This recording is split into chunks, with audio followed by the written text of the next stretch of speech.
These two superpowers have gathered in Lincoln to put their laurels on the line. Number 3, UCLA against number 2, Nebraska. It's live. It's next.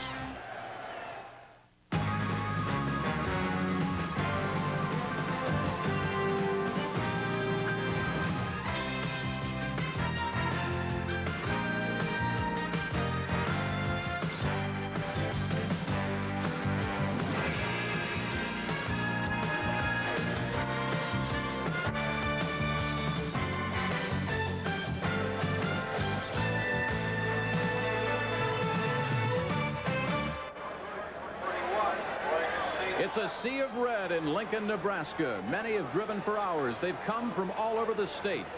Many have tailgated since early this morning. It's the 150th consecutive sellout, and they've come to see quite a showdown early in the year.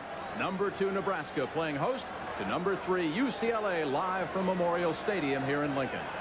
Hi again, everybody. I'm Jim Kelly, and welcome, no question, to the game of the day, maybe even to the game of the year, at least until the bowl barrage on New Year's Day. Quite a showdown so early in the year, and I asked Tom Osborne about that. He said, heck, it's a great opportunity to see if his kids can play well under pressure. Also a good opportunity because when you play against teams that are better or equal, you, of course, make yourself a better football team. Asked why he wanted to stay over an hour away in Omaha, Nebraska, the Bruins head coach Terry Donahue told me, I just like to stay in nice hotels. Well, so does my partner, Kevin Kiley, former college and pro linebacker. And, Kevin, you look at UCLA, 2 outstanding quarterbacks, a legitimate Heisman hopeful, quite a load. They've got a lot of load there, and they've got great balance, and balance is what they're going to need. Troy Aikman, a great quarterback. He's an option quarterback, but an outstanding thrower. He'll be in there for the passing game. Brendan McCracken is their option quarterback. He's got wild legs. He likes to run the ball.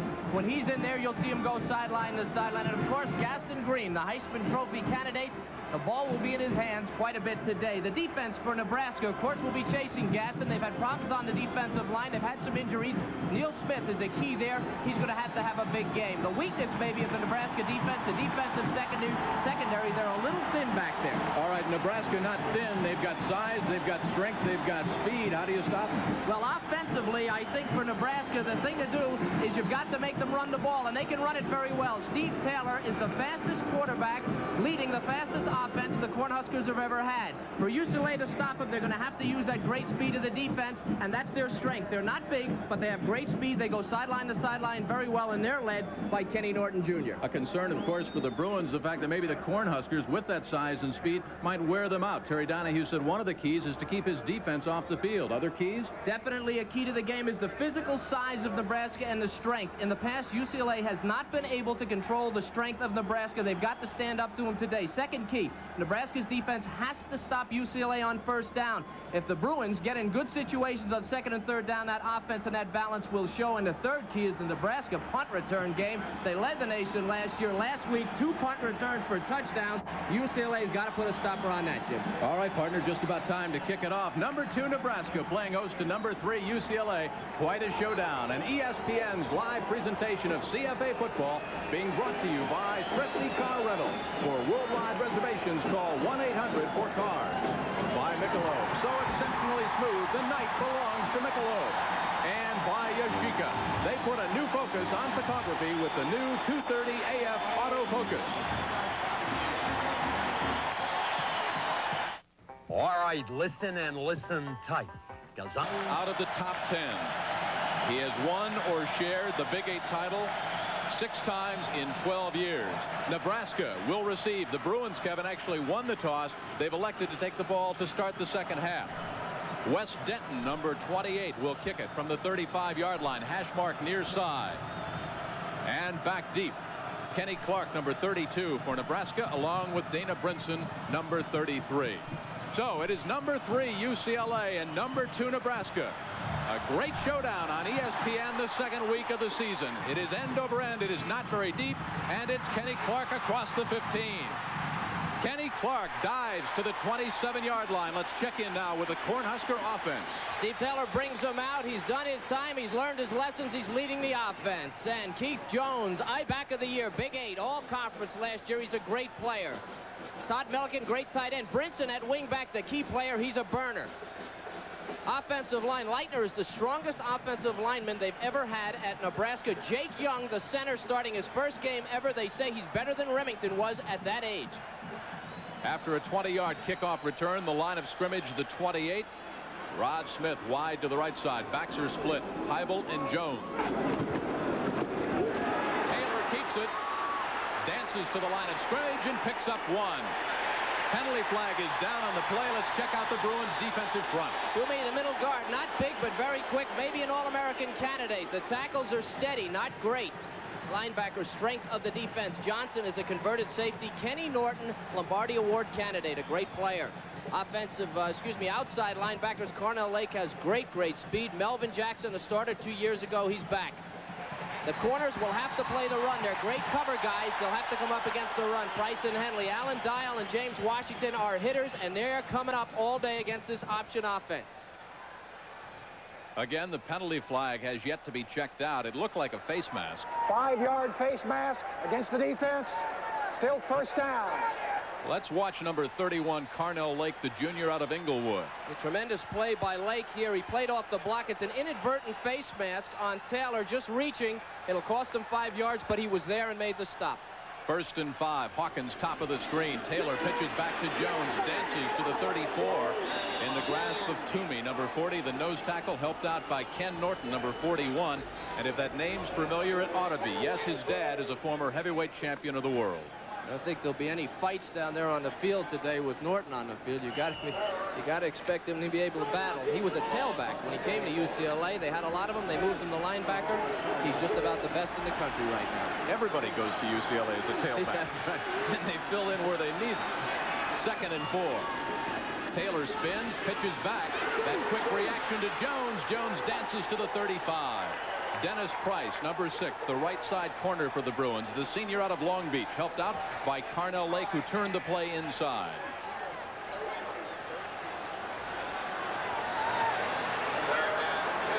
Brings up 3rd and 2. 13:45 left to go. Hawkins, 82, checks in at wide receiver. Brinson checks out. 3rd and 2 for the Cornhuskers. Jones wide to the left. Banderas wide right. Taylor dropped the ball and dives over his center, Jake Young.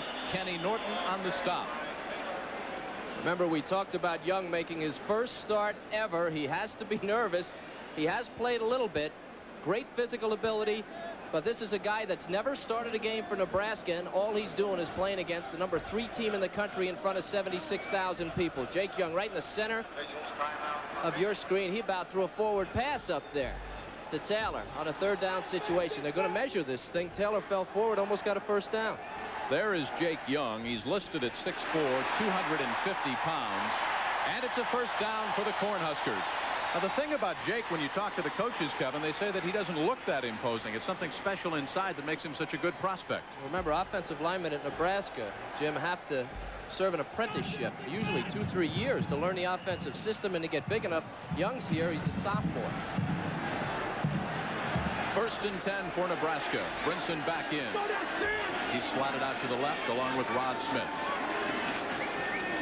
Jones dives over the right side, blocking up front by John McCormick, the senior out of Omaha. Toomey, Norton, and Chance Johnson on the stop. What a job by Toomey. All Pac-10 last year, number 40. Center of your screen, right center of your screen. Slanting. Watch him spin right here. Watch him spin like a nose guard right out of that double team, right in on the play. That's just tremendous play by a nose guard, taking up room and actually getting in on the tackle. Look at him. He's got that leg in his hand, and he was blocked by 2 people. UCLA sends in a 5th defensive back, Jeff Dameron. 2nd and 9.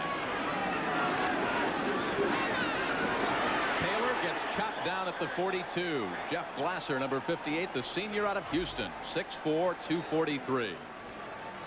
Backside, very important for UCLA against an option team. The backside of your defense has got to get off their block and down the line, because Nebraska loves to cut back. They're a great trapping team, and that's exactly what the Bruins did there. They got that backside moving in and caught the cutback, and they played very well early in the game. Think the Cornhuskers aren't big? Look at 57, Kevin Leitner, 6'2", 285. One of the strongest players ever to play at Nebraska. 3rd and 6.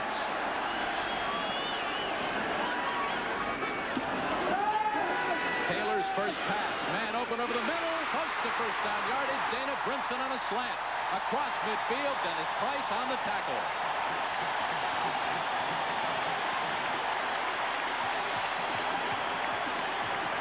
Exactly where the Bruins wanted to get him. Wingback number 33, Brinson, just a short square, and the linebackers drop off a little too deep. Don't come up fast enough. Taylor, not a drop-back quarterback. He went straight back, got it to Brinson perfectly. UCLA giving up a first down. That's the first legitimate first down they've given up in this drive. Brinson originated the recruiting process with Nebraska. He signed on after trips to Florida, Iowa State, and Florida State. Just across midfield. Lone running back. Heibel. Motion by Brinson. UCLA has the football. Parnell Lake fell on it. Number 31, the junior out of Inglewood. Well, the first time Young made a bad snap or there was a problem with the exchange, they got away with it. Got a first down out of it. But that young center and the veteran quarterback didn't hook up on that one, and he dropped that one. The second drop from center, left of your screen. Young anxious to make a block, drops the ball pops loose. UCLA has it. First snap for the UCLA Bruins, the junior quarterback, Troy Aikman, 6'3", 214. Hey, it's the fullback, Mel Farr. Mel Farr across the 45, down to the 43. Jeff Jamrock on the stop. All the way from Oklahoma, Aikman, great passer, a pro prospect. Mel Farr, super. Fullback, of course, Gaston Green, Heisman Trophy candidate. Receivers, Arbuckle, a great talent. Anderson is a big play guy. Craig is just efficient. Richards from SMU, as strong as they've got on the offensive line. Look, watch Cornish. He has no experience at center for UCLA. Pitch back, there he is, Gaston Green, slithering down to the 42, again in the grasp of number 80, the senior from Omaha, Jeff Jamrog. Defense for Nebraska. Murray is a backup, starting because of an injury. Neil Smith is the big guy. Broderick Thomas, great ability in All-America. Jamrock, very intelligent. ATN is probably the best athlete on the defense. McCathorn, Clayton, a converted quarterback. Fryer, a corner. The safeties, big hitters, good players. Wide receivers left and right. Anderson left, Craig right. First pass, Aikman. Incomplete at the 42, looking in the direction of Gaston. The senior out of New Orleans, Neil Smith, 5 sacks a year ago, number 99, the fastest lineman to ever play for the Cornhuskers, 6'5", 260. Watch as he puts the pressure on Troy Aikman. A lot of pressure. Aikman did not handle it well. Watch his feet. He never gets set, throws off the back foot with pressure. It's a bad pass, and that's a problem for UCLA. They have to control the defensive line of Nebraska. It'll be a key all day. Another key could be the kicking game of the Bruins. Low snap. Croker, the short punter, fields it, hangs it up high, fair catch at the 12-yard line. So both teams a little nervous. It's a huge showdown. Number 2, Nebraska. Number 3, UCLA. 1st and 10, Nebraska when we come back. And is being brought to you by Heil Heating and Cooling. Depend on Heil. They're born to run. And by Allstate. For home, auto, and life insurance, you're in good hands with Allstate. Along with Kevin Kiley, I'm Jim Kelly, and welcome back to the 150th consecutive sellout here in Lincoln, Nebraska. It's a sea of red and white. The Cornhuskers up against the Bruins. John Nichols takes over for Jake Young at center after that missed exchange. Nebraska starts 1st and 10 at their own 13-yard line. Taylor stays in at quarterback. The backs, Keith Jones and Heibel. And it's the fullback, Micah Heibel, out of Lincoln, Nebraska, right over the middle. Other games going on in CFA action and college football. Let's go back to the studio. Tim? All right, Jim, thank you very much. First, number 1, Oklahoma with a 28-0 lead over North Carolina. Notre Dame leading Michigan 10-0, 85 yards for Jamie Morris, but he fumbled twice in the first half. Elsewhere, Purdue trailing Washington in the second quarter 7-0. North Carolina State losing big to Pitt 34-0. Jim? And, of course, you saw that Oklahoma score. Terry Donahue's Bruins last year played Oklahoma and completely manhandled. There's a little misdirection play to Brinson. Dances to the 20-yard line and just across near the 21. Dana Brinson, the junior out of Georgia. Tripped up by Dennis Price. Well, of course, that's the thing that'll get you with the Nebraska offense. They're very, very good sideline to sideline. They've been running mostly one side or the other. They came back with that wingback reverse or tight slot reverse, and except for Chance Johnson, who's a converted safety with great speed playing the inside linebacker, Nebraska was down the road. Tom Osborne on the sideline. authored a book in '85 entitled More Than Winning. 3rd and 2 for the Huskers. Taylor on the option, pitches back to Jones. There's that cutback speed and a first down for Nebraska. Keith Jones out of Omaha. James Washington, a Los Angeles native, the senior, 6'1", 195, chopped him down. That's where the Cornhuskers will kill you. 3rd and short. You don't know whether they're going to throw or pass. They take the option to the wide side of the field. Now Washington doesn't get out there on the pitch man quick enough. Lets him turn upfield. Jones is able to get the first down. Washington, the safety, needed to get up a little bit quicker, but with pass responsibility on 3rd down, Nebraska makes you think. Dana Brinson wide to the right. Keith Jones top of the screen.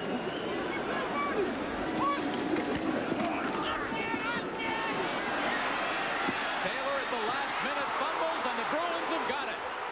UCLA recovers their 2nd fumble at the 32 of Nebraska. The junior out of Ontario, California, Darrell Henley.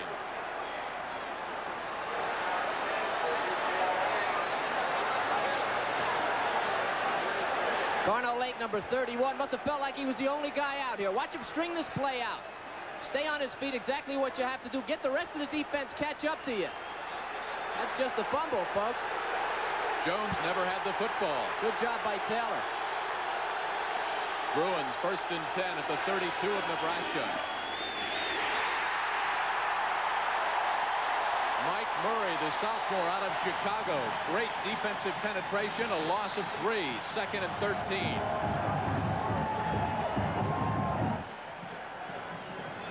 Mike Murray starting in place of Lawrence Pete, who is Nebraska's great nose guard, of course, who took over for Noonan, who was also a great nose guard, number 1 pick of the Cowboys last year. Murray's hobby is catching snakes. That time he caught the quarterback of UCLA, Troy Aikman. Aikman got the good gun. Incomplete, and a flag is down. Pass interference or holding just outside the 20. Willie Anderson, a little stop and go, and the cornerman for Nebraska came up. It was Lorenzo Hicks out there. Now Hicks has had kind of a spotty career. He was beaten and just stuck his hand out. It was clearly pass interference.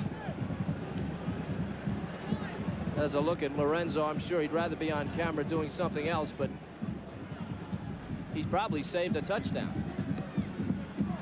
Keep your eye on Aikman, the quarterback for UCLA, because in talking with Terry Donahue and the coaches yesterday, on the defense before the pass was thrown. Automatic first down. Automatic first down. Defensive holding there is Terry Donahue. We talked with him yesterday at his hotel over in Omaha, and Aikman is a slow starter. He was 1 for 3 a week ago. Then he hit his next 7 in a row, wound up 8 for 10. The more he plays, the better he gets. The junior quarterback out of Henrietta, Oklahoma. 1st and 10, UCLA.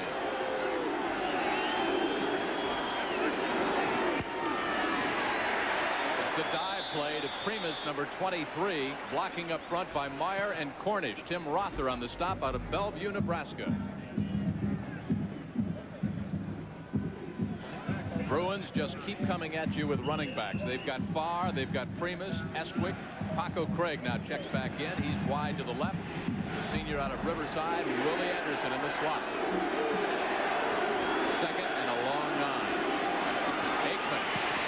That's Gaston Green. Hammered at the 20, loose football. Nebraska's got it. You heard the collision at the 20-yard line. Gaston Green coughed it up.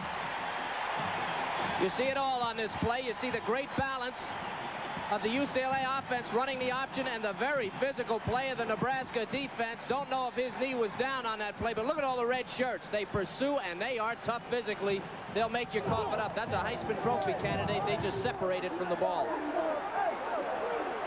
1st and 10, just outside the 21 for Nebraska. They've fumbled the ball twice. The Bruins just coughed it up once. Taylor at quarterback. Quick snap. Pitches back to Jones. That's Kenny Clark. Kenny Clark, the sophomore out of Omaha. In at tailback. Dennis Price, the senior from Long Beach, on the stop.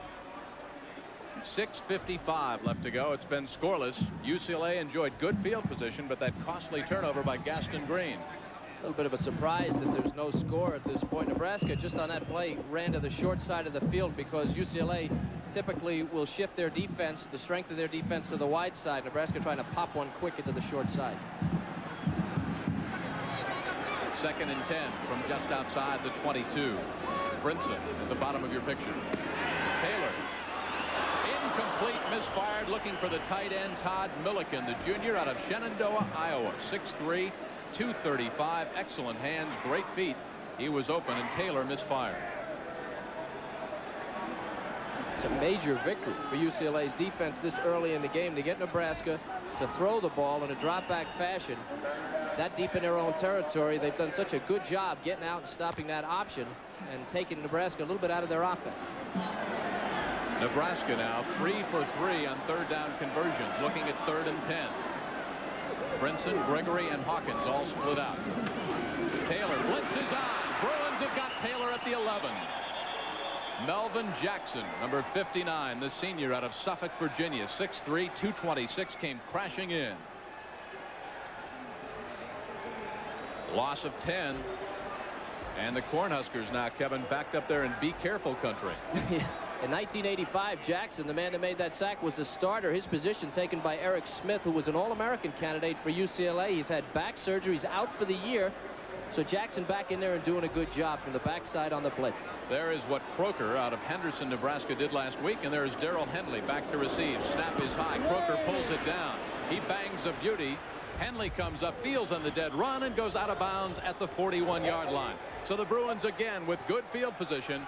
Oh, we've got 5:43 left to go in a scoreless game. When he completed 11 of 19 for 110 yards and 1 touchdown, injured on that last sack. Medical attention over on the Cornhuskers sideline. 1st and 10 UCLA at the 41 of Nebraska. Slot to the right with Anderson and Craig. Willie Anderson comes towards you.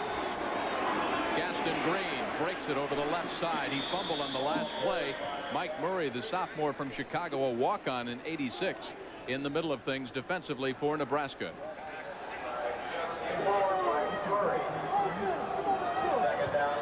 That does not look good for Steve Taylor.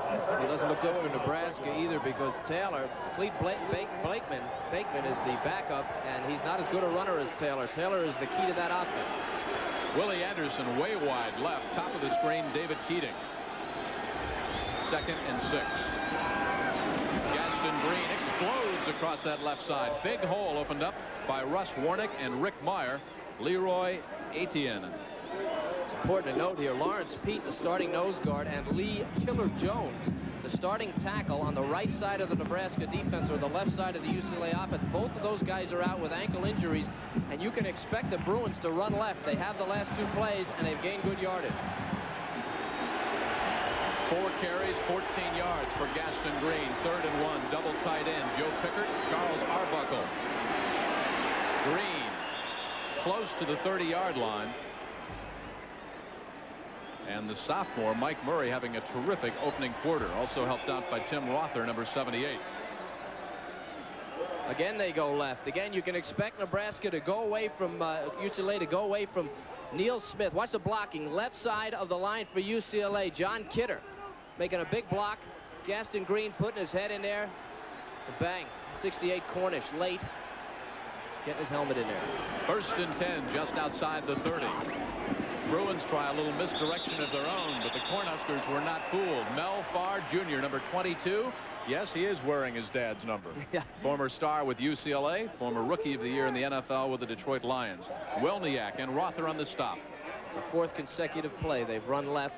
You can expect Nebraska to line up and slant to that side, and you can expect UCLA to try and pick it up and look for Green to cut back.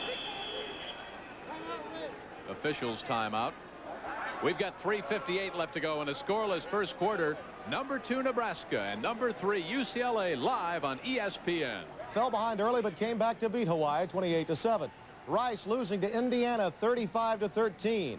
Oklahoma State, a big night for Thurman Thomas, 35-0 over Houston. Baylor loses to Missouri. That's now a final. Woody Woodenhofer's team gets that big win.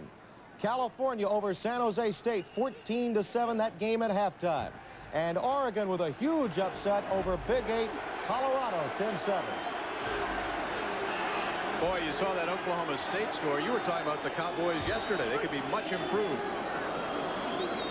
2nd and 8 for the Bruins. Anderson and Arbuckle wide to the left. Long count by Aikman. Keeps it himself. Jumps down to the 28-yard line in the grasp of John Marco, the junior, out of Bellevue, Nebraska.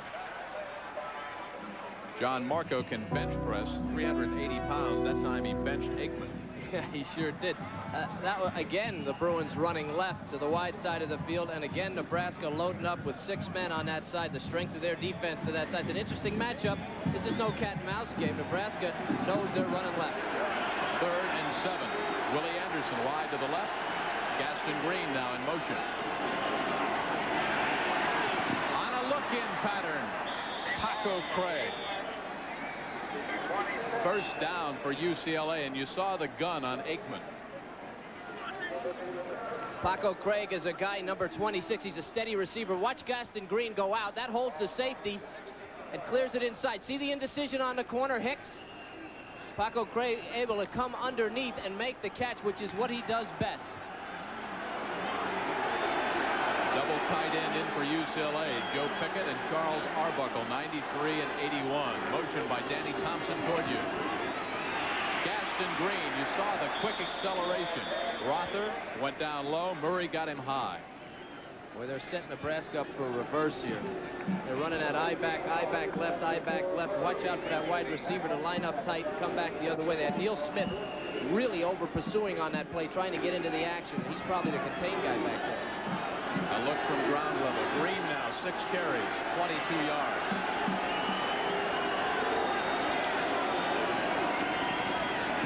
First man through, Mel Farr Jr., and he explodes behind Cornish, Kidder, and Richards on the right side. Steve Forsch on the stop.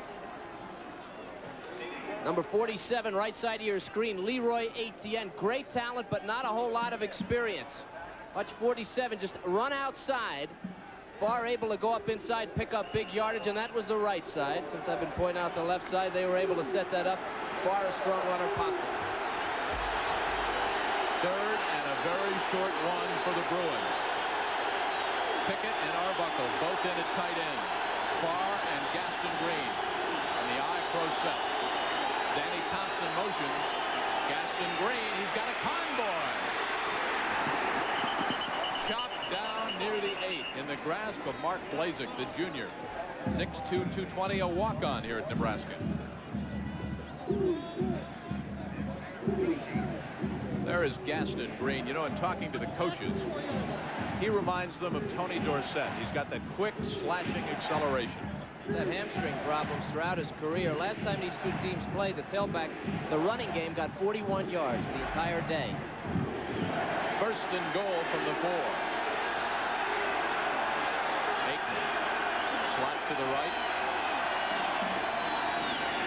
Gaston Green, the pitch was behind him. Touchdown, UCLA. Watch on the replay, number 79, the right tackle, the senior out of Dallas, Dave Richards, 6'5", 305. A tremendous block to allow Gaston Green to just convoy into the end zone. There he is, 79. Well, you're absolutely right, Jim. This guy came all the way from Dallas, from SMU. They say he's added a physical dimension added to the offense. You see the end of it there, but he plotted. The reason there was nobody there to get Green is because Dave Richards wiped them all out. Bruins strike first. 1:21 left to go in the first quarter. Velasco, 7-0 UCLA out of the hold of Kurt Maggio. So the Bruins lead the Cornhuskers 7-0. It's early on ESPN.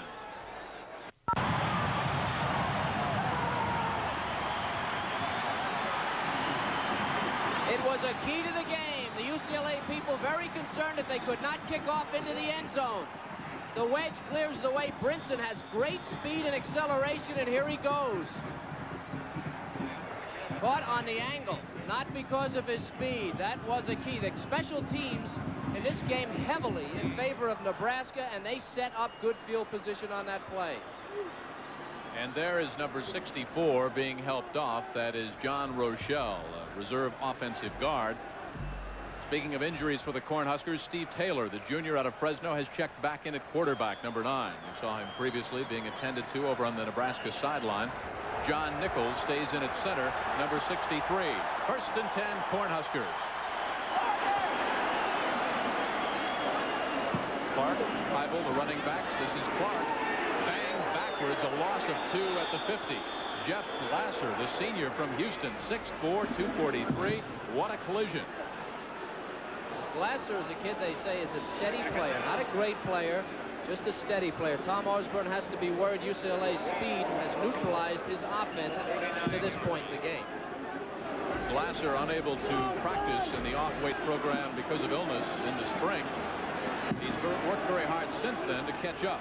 Von Shepard wide left, Rod Smith wide right, 2nd and 12. Penalty flags are down as Smith and Shepard. Maybe a motion call. What do you think momentum-wise that early score by UCLA will do? You know, Don Shula says that the biggest way to silence a home team crowd is with a long sustained scoring drive. Well, it wasn't a long drive, but UCLA put 7 on the board. Head ball, false start on the offense. 2nd down. I don't think Nebraska's concerned with the score. I think they're powerful and explosive enough, but I definitely think they're concerned with their turnovers, the injury to Taylor, even though he's in the game, and their inability to run the ball. This is a running team, and they have not run the ball against UCLA. Kevin, you have to be impressed with the way the Bruins defense has been able to stretch out Nebraska and stay with it. Very quick, but remember we talked about the physical ability of Nebraska to wear them down. That'll be late. Slot to the left as Taylor checks the Bruin defense. Brinson in motion. Taylor stumbles, fires, got his hand. Dana Brinson. Darrell Henley, the junior, upended Brinson after a 14-yard gain. That's the end of the first quarter. The Bruins scored on a 3-yard run from Gaston Green. They lead the Cornhuskers 7-0.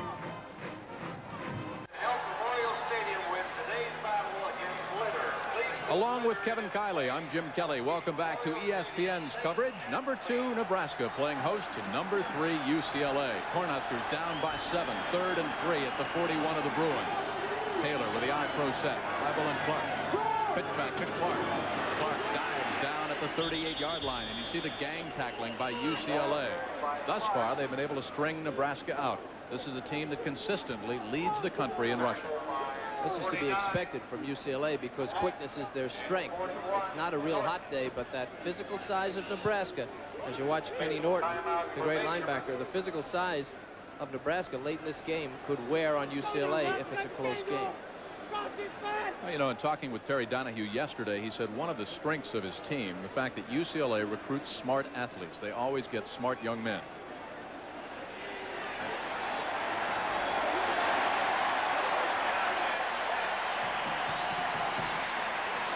First down for Nebraska to keep the drive alive just outside the 38-yard line of UCLA.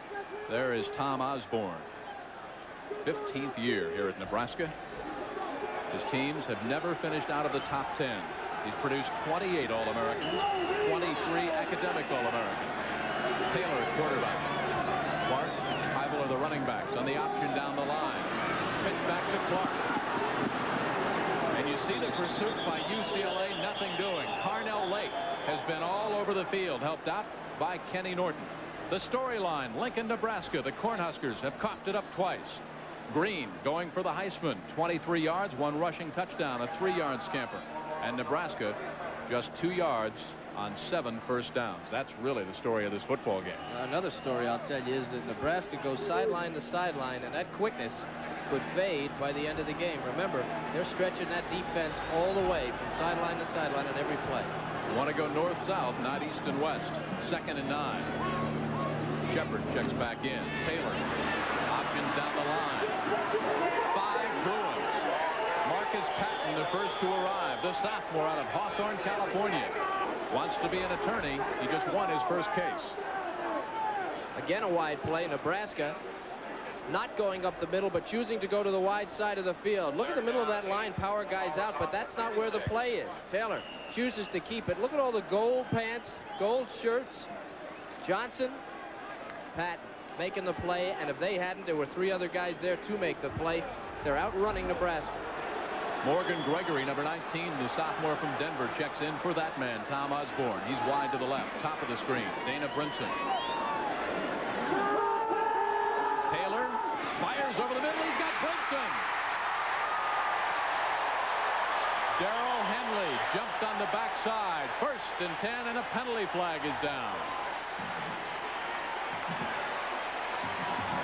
Brinson's been the main receiver, 33. You'll see him come across the middle.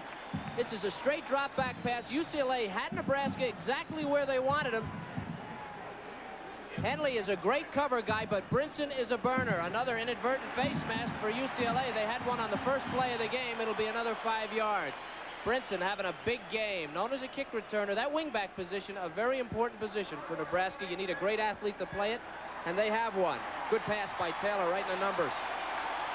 Is he fast? 4.37 speed electronically. Taylor, 3 out of 4, 46 yards. All have been to number 33, Dana Brinson, the first high school recruit out of Georgia for Nebraska since the mid-50s. 1st and goal, Nebraska going to tie things up from the 8. Milliken, Banderas, 87, checks in at the double tight. Taylor pitches back at the last minute to Clark, and Clark gets wrestled down at the 9. Alan Dial, the senior out of Alabama, 6'1", 187, stayed in his lane. That option play had everything it needed, except the UCLA defense had more speed, and they were out there. They're reading outside extremely well. I'm wondering when Nebraska is going to try a little inside power, because these guys are flying to the outside.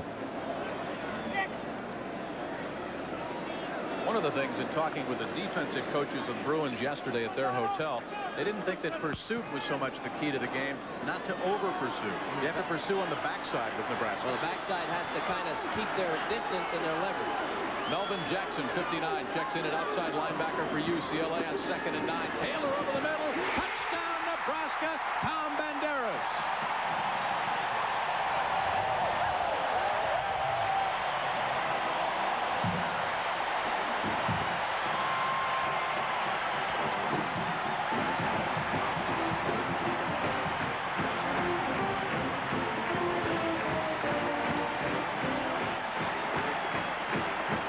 Injured early. He hooks up with his tight end, the backup tight end, number 87, Tom Banderas, who caught 4 passes in the Huskers Sugar Bowl win against LSU. Chris Drennan, the sophomore out of Cypress, California, will try to tie things up. Snap, spot, kick, good. Another look at number 87. Play action should be illegal against this team, Nebraska. He runs a play action. The reason the tight end is open there is because the play action holds the linebacker, and that guy can get free easily. We're tied, 7-all, 12:15 to go before halftime. Today's CFA football is brought to you by Jeep. There's a feeling you can get only in a Jeep. And by Olympic Stain, protecting the American dream for over half a century. Along with Kevin Kiley, I'm Jim Kelly. We've got a dandy for you on ESPN and scores and highlights with Tim Brando back in the studio. Talk about a long day. He was on, I think it's sunrise this morning with game day out here, 11:30 Eastern time, and he'll be there until this one's done. Your place to be for college football, ESPN. Back deep, Gaston Green, the Heisman hopeful. It is high, it is deep, and it is Green at the 1. A 21-yard kickoff return for Gaston Green. That last drive, the key, of course, a 23-yard catch by Brinson to set up the big first down as the Cornhuskers go 42 yards, 9 plays in just under 4 minutes. And Steve Taylor, injured early, came back and threw the scoring stripe to his backup tight end, Tom Banderas. We're knotted up 7-all, 12:10 to go before halftime. Scores and highlights with Tim Brando coming up at the intermission. Primus 23, Ball 21 into the Bruins backfield. Willie Anderson wide left. Paco Craig at the bottom of the screen wide right. Aikman fires. He's got Anderson at the 23. Speaking of scores, Kevin Kiley, let's check some. North Carolina whomped by Oklahoma. Carolina's got a good team, too, and they got beat pretty good in that game. Notre Dame and Michigan up in Ann Arbor. Bo Schembechler has not lost a home opener. 2nd and a long 9. David Keating, the sophomore out of Salinas, California. Wide to the left. Slotted to the right is Willie Anderson. Motion by Ball. James Primus. Not much doing. Lawrence Pete, the junior from Wichita, 6'1", 270, a redshirt back in '85. Nebraska's strongest player who bench presses 500 pounds on the stop. He's right in the center of the screen. Watch the middle guard, has a bad ankle. He did not start the game. Able to work around the block and get one hand on the ball carrier. That's how strong Lawrence Pete is. And help from the Huskers. You don't think... Excuse me, go ahead. You don't think many schools wanted him. Arkansas, Tennessee, Minnesota, Kansas, Kansas State. Nebraska won him. 3rd and 8. Shotgun for Aikman. Little inside move to James Primus. Dives across the 30 near the 31. He'll be a good yard shy of first down yardage. Charles Fryer, the junior out of Burlington, New Jersey, on the stop. It's a major mistake by Primus on this play. Watch him outrun his blocker. He's got a blocker. I couldn't pick up his number. Watch him outrun the offensive lineman. Right there, he needs to stay behind that guy. It's Richards, 300 pounds. And he runs right past him, gets tackled short of the first down.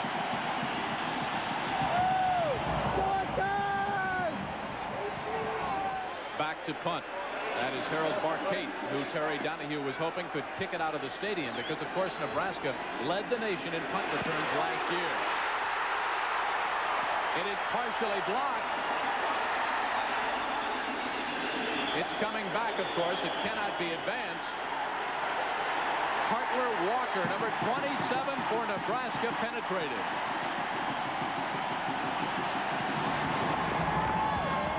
Special teams.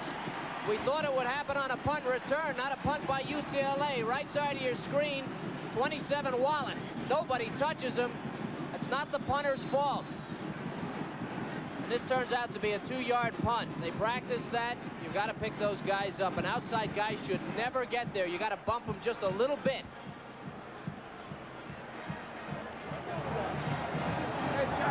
Carter Walker out of Atlantic City, New Jersey. 1st and 10, Nebraska. We're tied 7-all. Number 2, Nebraska. Number 3, UCLA. Sea of red and white. And who would have guessed that with 10 minutes to go before halftime, second-ranked Nebraska would have rushed the ball 17 times for only 25 yards. They averaged 305 yards a game last year on the ground, and they were down from the year before. This is a powerhouse on the ground being stopped. From the 34 of UCLA, Taylor. But up near the 30-yard line in the grasp of Mike Lodich and Melvin Jackson. Jackson, the senior out of Suffolk, Virginia. One of the concerns Terry Donahue had about his defense, look at Melvin Jackson there, pretty good linebacker, outside linebacker. He didn't want him on the field too often. The last few series, the offense for the Bruins hasn't done much, and their defense coming right back on the field, having to face that tough Nebraska offense. They say of Jackson, he's steady Eddie, a joy to coach and great character. 2nd down and 7 as Taylor bends in behind John Nichols. A misdirection. It's Dana Brinson. Inside the 13. Dennis Price on the stop for UCLA. They had it set up very well. 18 yards and a first down. Well, this is a play that I thought UCLA would set up against the great pursuit of Nebraska, but we've been talking about how quick UCLA has been getting outside. They used Brinson on that quick pitch, and except for a tremendous play by Price, playing off the block and getting him to the sideline, that's a touchdown. That's a good call and typical of Nebraska. They'll trap you, and they'll use a lot of reversal. Speaking of the good call, it's made by head coach Tom Osborne. He's his own offensive coordinator. 1st and 10, just outside the 13-yard line on a dive. Heibel, number 48, out of Lincoln, Nebraska. Kenny Norton on the stop once again. You know, talking with Coach Osborne just before practice the other day about calling the plays, he said, I'm not a computer. You kind of feel your way in the game, see how things are going, what works, what doesn't work. The thing about Nebraska, they bring their entire offensive package to every game. There is no game plan. They use everything in the playbook, which is pretty unusual for a college team to do that. They use it every week. 2nd and 8.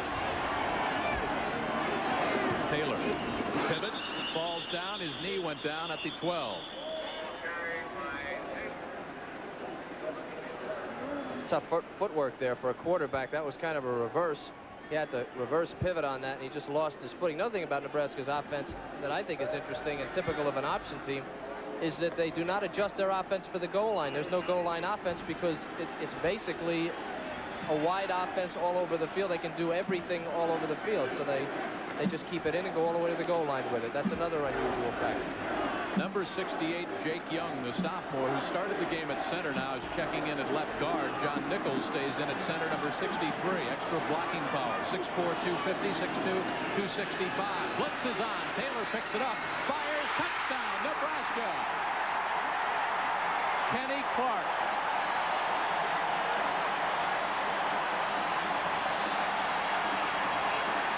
Now there's a penalty flag yet to be checked out.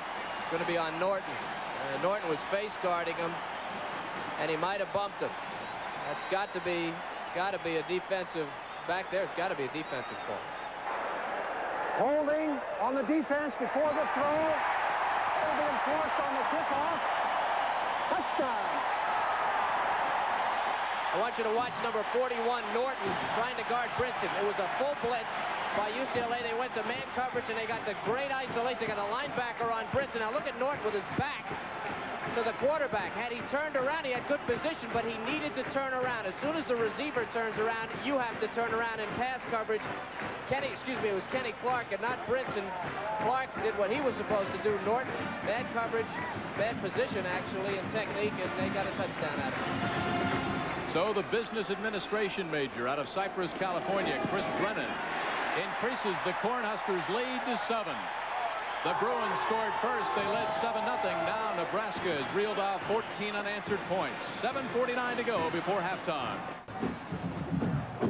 Life on the Big Red sideline. It was quiet when the Bruins led 7-0, but after 14 straight points, second-ranked Nebraska coming to life. Steve Taylor with a hot hand.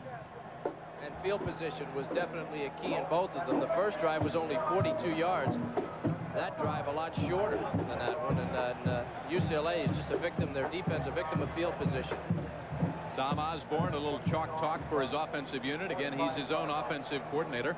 How about that scoring drive? Clark scores his first career touchdown after the block punt by defensive back Cartier Walker, number 27, out of Atlantic City. 5 plays, 34 yards, and just 2:11. And Clark gets his first career touchdown for the Cornhuskers. After that penalty has been stepped off, they will spot it at the 45. Brennan out of Cypress, California. Brian Brown is back deep, and this one goes up into the tuba section. No run back on this. 1st and 10, UCLA from their own 20 with 7:49. But this is a veteran UCLA team. They won't be rattled. They're only down by a touchdown. And, of course, Aikman in their quarterback. He can light up the scoreboard very, very quickly. McCracken now comes in. He's the man that runs the option so well. That's a good play by UCLA because they can go wide, try for big yardage without putting it in the air in their own territory. Brendan McCracken, the junior. High pro set. Gaston Green, of course, the tailback. Mel Farr, the fullback. Pitch back to Gaston. No, it's Thompson. It's Thompson. Danny Thompson. Tripped up by Leroy Etienne. They've got a new offense in there. That's Eric Ball at tailback along with McCracken. This is very predictable. Watch 47 Etienne. No block on him. He gets right into the backfield and gets a hold of Eric Ball. Now, last week when they put McCracken in on first down, he ran the ball 10 out of 15 times that he was in the game. Nebraska knows that. 2nd and 14. David Keating and Mike Farr are the wideouts. McCracken will throw or run. He sidearms, and it's almost intercepted at the 27-yard line by Blazek, number 23. Etienne really popped McCracken. Oh, we're on real dangerous ground if we're Bruins now. Let me tell you, this crowd is getting into the game. Etienne coming up. He's the force guy. McCracken had to eat that one. He never should have thrown it. The back half of that was, well, it was worse than that. A lot more hitting than even Etienne doing a number on McCracken. This is bad position for the Bruins. They did not want to be in 3rd and long. Little massage. Wonder if he takes Visa and MasterCard. 3rd and 14. The crowd getting into the game. The Bruins on the sideline. A little shell shock. McCracken at the 7. Tim Rother, 78. They're on their feet at Lincoln.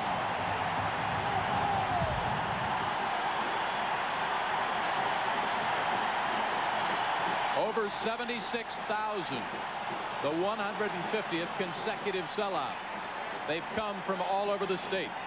Harold Barcate, the punter, the junior out of Lancaster, California, will have to bang a beauty here. Back deep, Dana Brinson and Rod Smith. There's firepower back there. Barcate, a high spiral. Brinson at the 47. They've got the wall set up.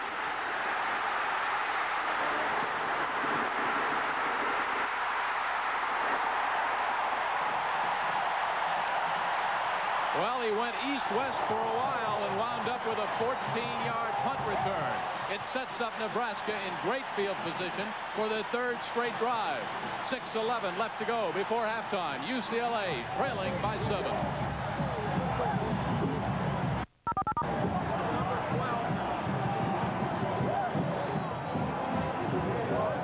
Introducing AmberVision, the most amazing breakthrough in vision technology. To your screen, number 88, Rod Smith, Brinson's partner on the return. Watch the block that springs him right there, and the rest of it is Brinson's speed. He led the Big 8 in all-purpose yardage last year.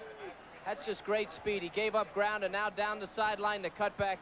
This is a rock and roller here, folks. He could return one any time, and he has already for a touchdown last week against Utah State. So did Smith. Keith Jones, the senior from Omaha, number 6, is checked back in at the I-back.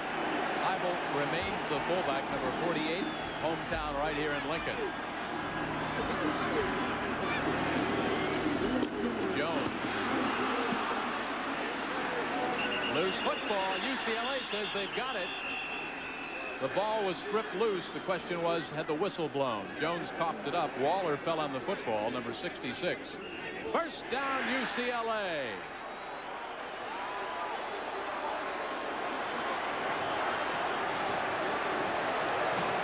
Nebraska going to that inside power game.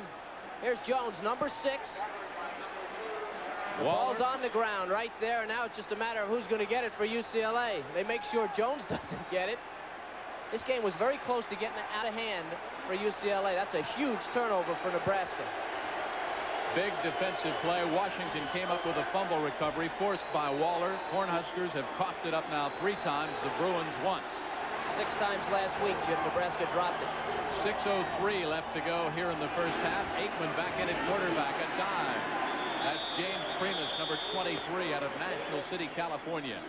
98 carries, 459 yards, a 4.7 average, 8 touchdowns a year ago. I don't think it's any coincidence that Lawrence Pete came into the game about 3 series ago, and UCLA's offense has stopped dead since then. Great nose guard, strongest nose guard they've ever had. Second, a long 8. Aikman will put it up. Wide open on the sideline, and it was deflected at the last second. Charles Fryer, the junior from Burlington, New Jersey. Great recovery speed. His cousin Irving Fryer of the Patriots, a former star here at Nebraska. Pressure by Neil Smith, number 99, the senior from New Orleans. But they had a man wide open, David Keating. Next week, the Washington Huskies, ranked number 13th, taking on Jackie Sherrill and the Aggies at Texas A&M. That's at 4 o'clock Eastern time with Mike Patrick. Kevin and I will be at South Bend. The Fighting Irish, ranked number 16, and the Michigan State Spartans. That will be a dandy also. 3rd and 8 from the shotgun. Aikman in the flat, looks. First down for the Bruins at the 39. Mike Barr with a vertical jump of 33 inches.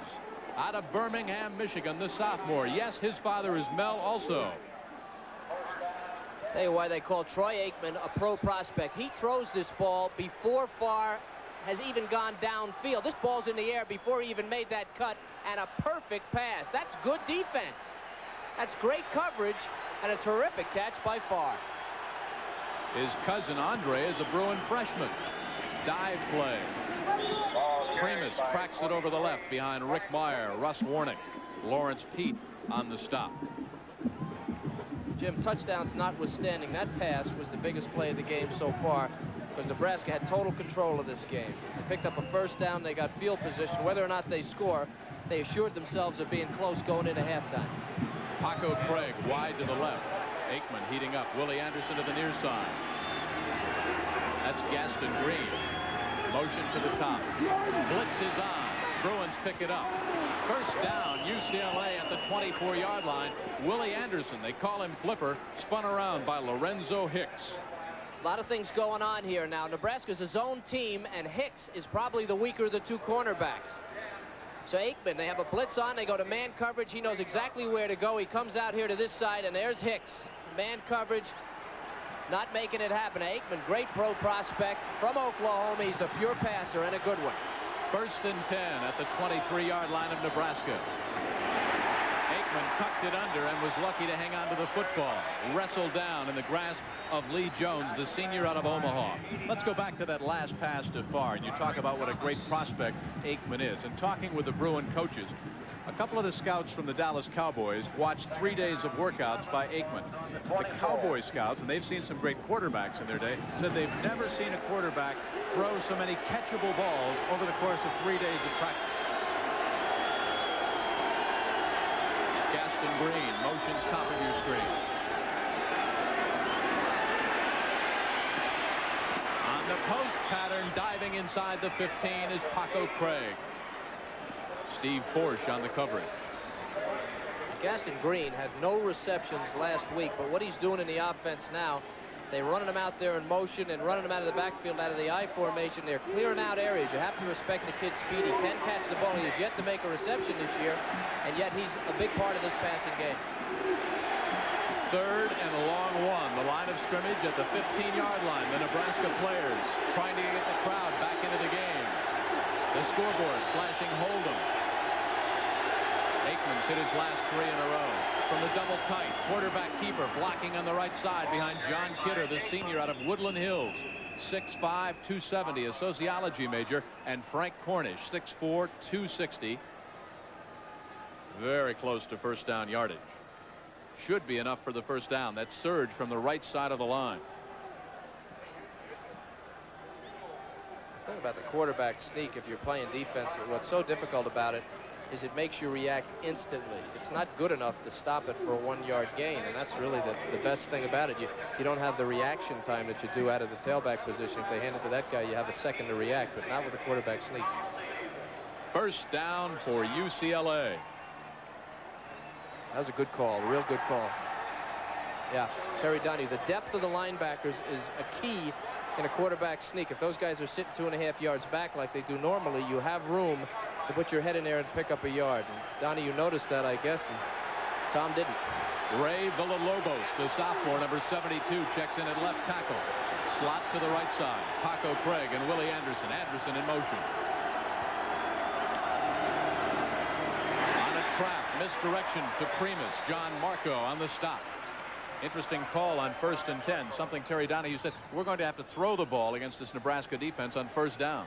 Or keep him off balance is what he's trying to do, and he'll need to just switch it up. Whether or not the play makes yardage or not, it puts it in their mind that they will either run or pass on first down. Nebraska will get very aggressive defensively when they're backed up like this. David Keating checks in, 82 at wide receiver, the sophomore. He's wide to the left. Quick pitch. Gaston Green. Quick acceleration. Down near the 6 goes the Heisman hopeful. Mark Blazek, the junior, 6'2", 200 pounds, a walk-on, number 23 on the stop. There's your balance, Jim. Inside and outside. Inside, outside. A little bit of pass.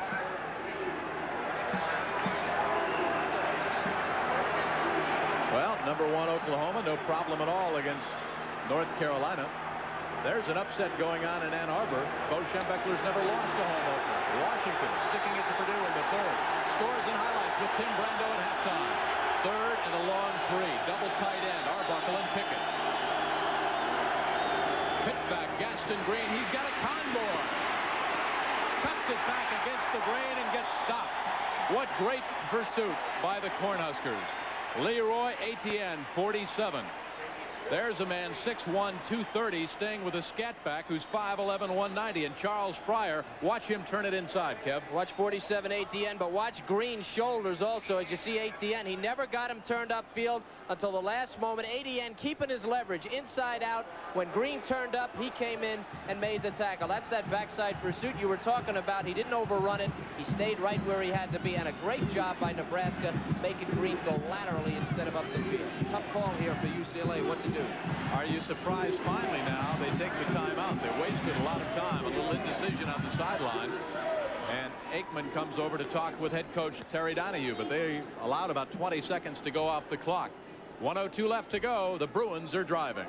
I'm Jim Kelly. Welcome back to ESPN CFA football. Number 2 Nebraska against number 3 UCLA. And after a convention, a fraternity meeting on the UCLA sideline, Terry Donahue would go for 3.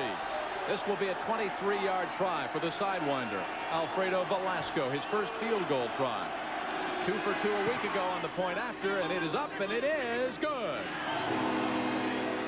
A 23-yarder to narrow the margin down to 4. You like the call? Had to.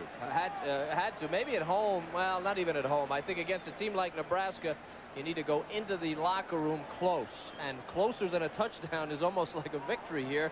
At least you're in the game and you keep everybody pumped up. That's going to be important in the fourth quarter here. These guys are going to have to be pumped up because they'll be going on adrenaline late in this game.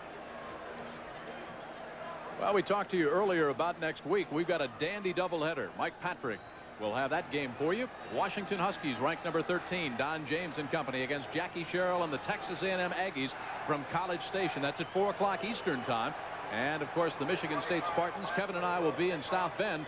16th ranked Notre Dame sticking it to Michigan in Ann Arbor. That'll be a great one at 7:30 Eastern time. Of course, it all starts at 11:30 Eastern with Game Day. Scores, features, and highlights right here on ESPN. It all ends with Game Day, too. Timmy will be a cardboard cutout. 18-hour days. I think you can have 3 meals with Tim every Saturday if you like. I saw Bino in the weight room on Game Day today. I don't know who dressed him, though. Dana Brinson is back deep. Brinson's got it. Look out. One man. An ankle tackle at the 31-yard line.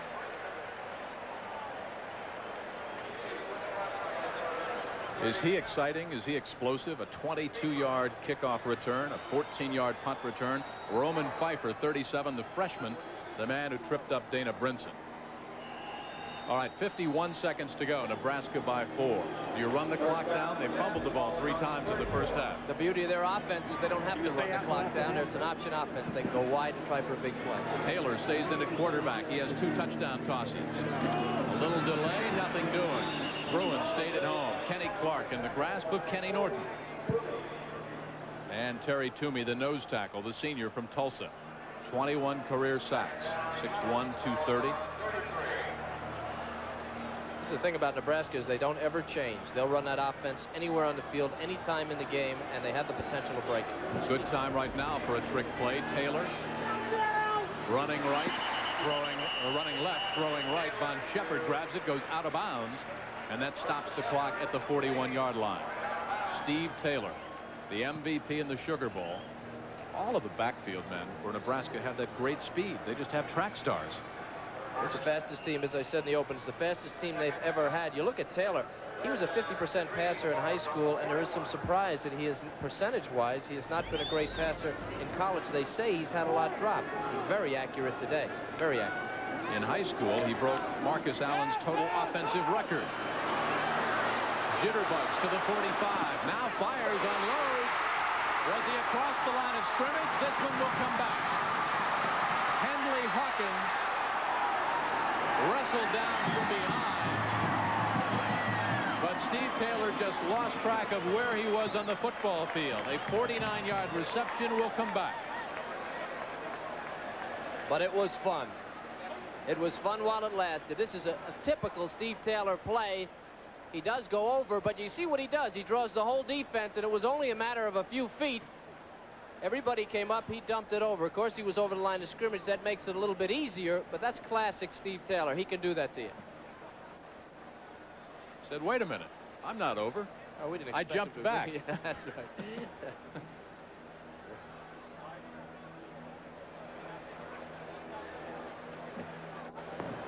Illegal forward pass on the offense. It's a loss of down. 4th down. Keeps the down box moving along. Now, do you punt the ball with 5 seconds left? Tom Osborne says you do. There's what Steve Taylor has done. Of course, 2 touchdown tosses. Just 5 seconds left in the first half. The Bruins of UCLA struck first, and now UCLA has taken a timeout. They, of course, will try and block this punt. Well, I think they want to figure out what they want to do, whether they want to return it or try to block the punt. Now, that loss of down was very, very important on that. It took away Nebraska's ability to run the clock out. And, of course, a punt return or a punt block, as you put it, is an offensive play.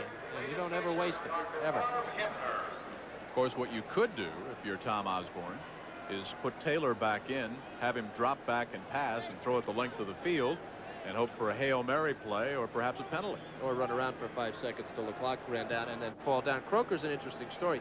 The punter for Nebraska, and he gets the ball off, by the way, regularly in 2.2 seconds, and that's plenty of time to get the ball off without it being blocked. It's a good time. The guy, he rushed for like 42. I mean, we got Tim at halftime with scores and highlights. He rushed for 42 touchdowns in high school as a running back. Croker, he's 175 pounds, and all he can do here at Nebraska is punt the ball. So give you an idea what kind of athletes they have. They're not too deep, are they? No, they are deep, and they are deep at tailback. There's a few out there that we haven't seen yet, and they've got a lot of people. Now Tom Osborne will take a timeout. So we've got, and it's funny because Tom Osborne told us the other day at practice he still loves to coach in his 15th season, not feeling the pressure at all. He said it's a chess game and he really enjoys it. What a career he's had. Never out of the top 10. Has he been to many bowl games? He's won or shared the Big 8 title 6 of 12 years. I think the most impressive statistic, and the one that works for and against him, is that 9+ wins every season.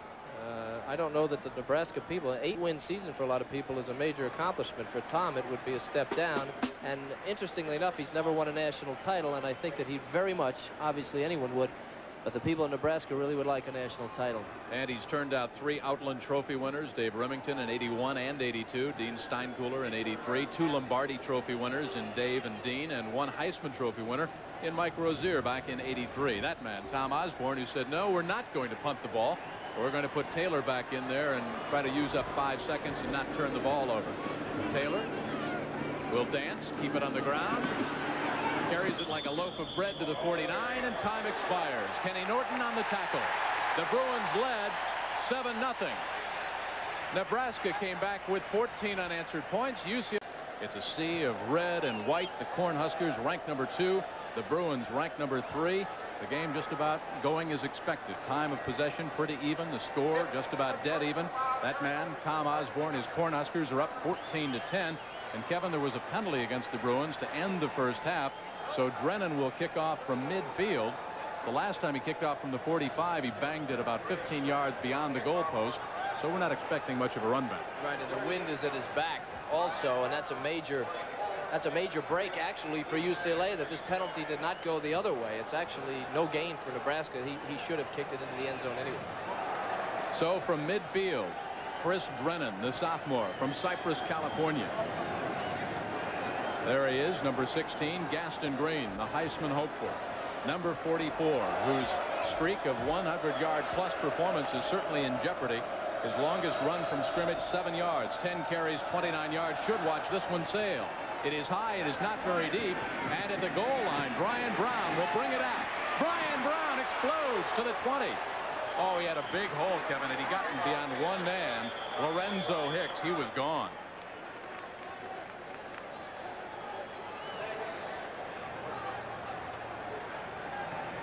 In case you have just joined us, a big upset, Kevin, in Ann Arbor. The Irish, who we'll see next week against Michigan State, have beaten Bo Schembechler and the Wolverines 26-7. 1st and 10, UCLA. Cornish at center brings them out. Aikman stays in at quarterback. On a dive, it is James Primus. Mel Farr. Check it, 22, Mel Farr. And in the middle of things, Broderick Thomas.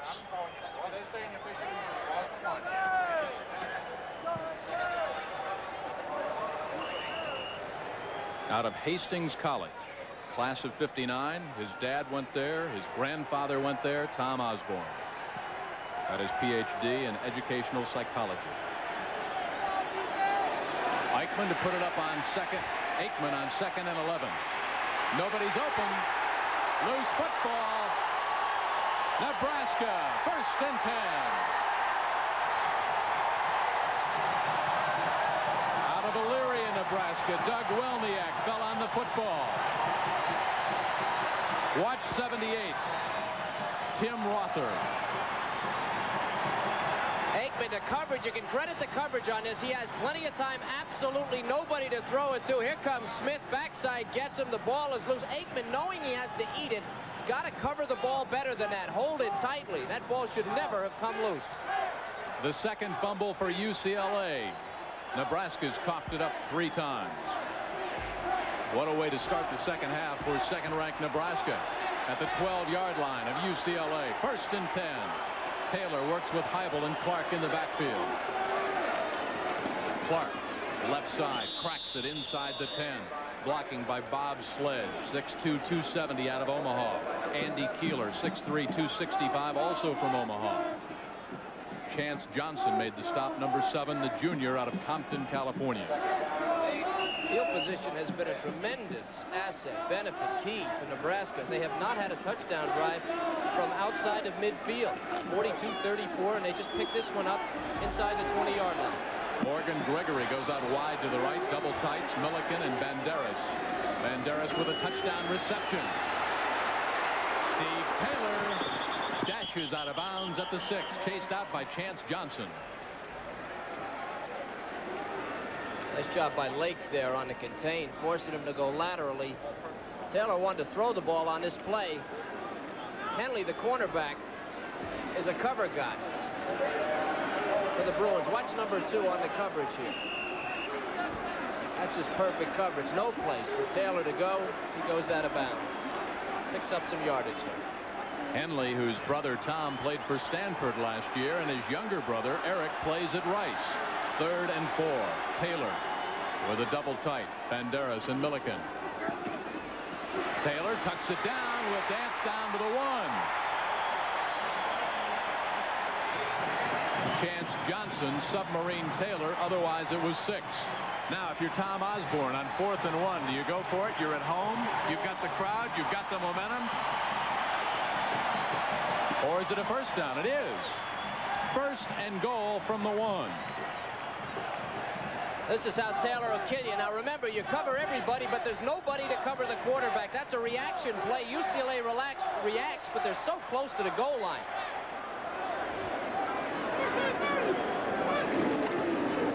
Clark, touchdown.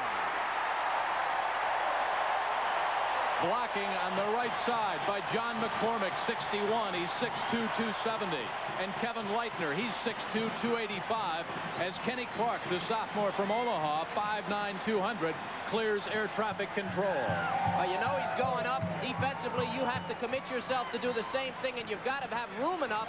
Your defensive line's got to create space. You see Norton going backwards, 41. That's a good shot, guys. It shows you exactly where linebackers shouldn't be. You should be leaning forward and going up.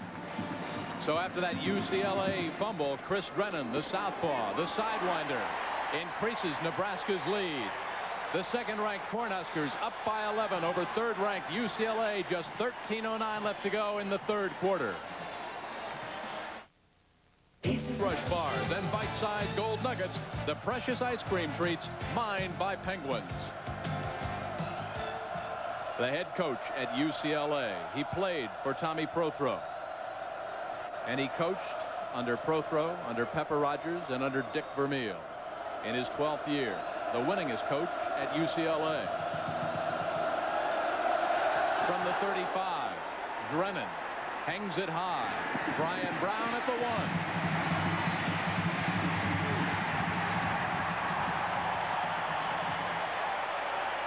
Dave Chellowa on the stop, just outside the 20-yard line.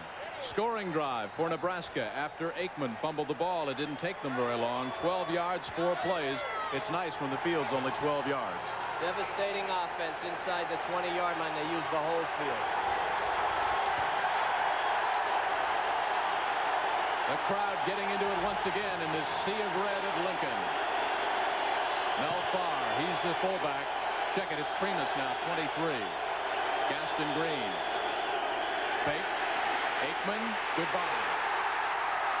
Tim Rother again at the 15.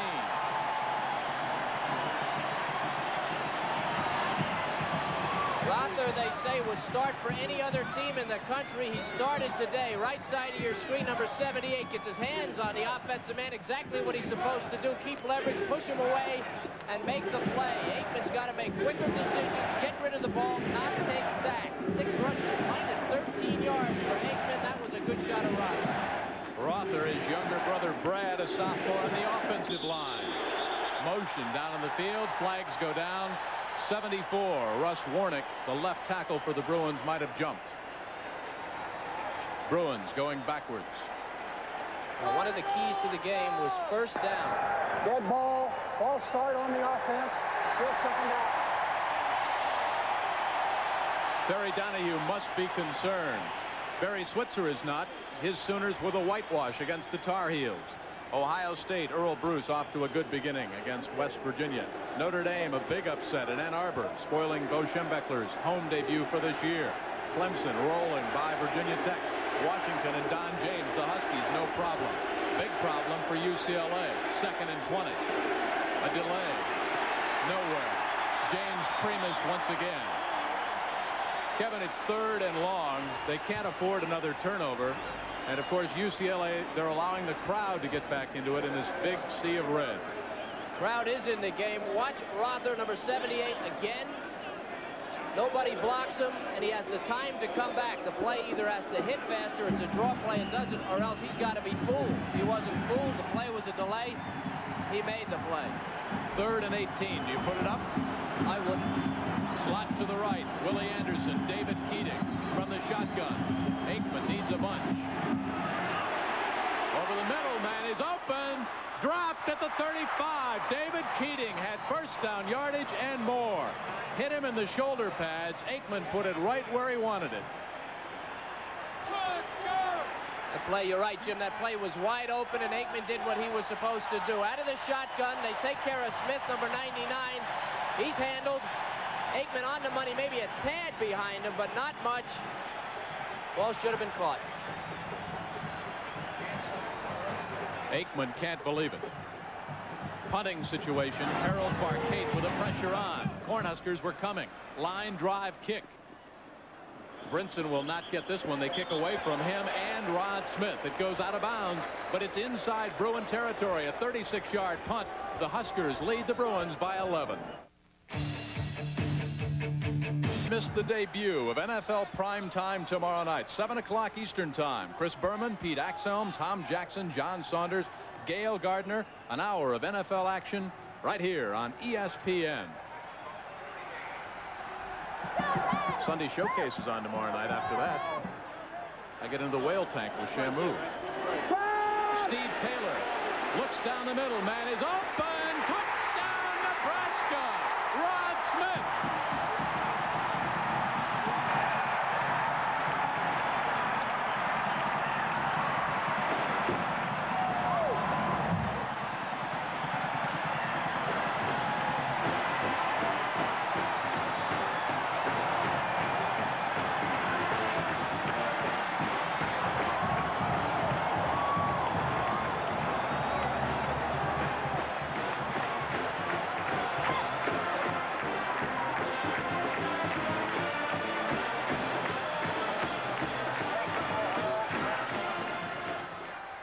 Chris Drennan out of the hold of Clete Blakeman. The Cornhuskers ranked number 2, blowing out the Bruins. 11-11 left to go in the 3rd quarter. Steve Taylor, 3 touchdown tosses. This one goes 48 yards to Rod Smith, 2nd on the team last year in pass reception. And 2nd team, Big 8, play action. Held him for just a tad. Look at the pass by Taylor. The pass is absolutely perfect. The defense really not in bad shape, and Taylor set that thing up on the last drive with some great scrambling, running the option.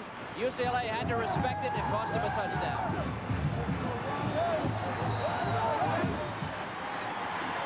They say the guy isn't passing for a high percentage. He stood in there and was pretty accurate on that play, and you can tell from that look that it was a touchdown. Great play by Taylor. He's been on all day.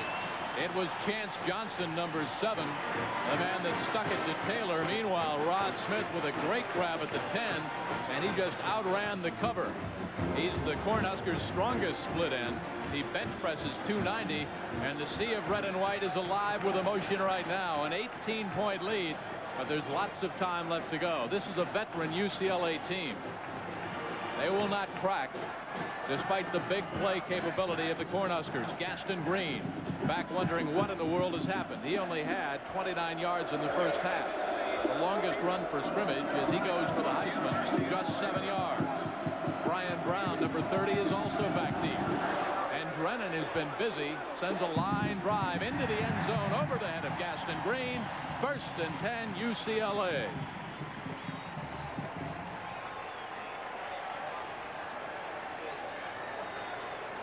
There is Aikman, who must be wondering what he has to do. His last pass was dropped by David Keating. It would have been a first down, and maybe the Bruins would still be driving.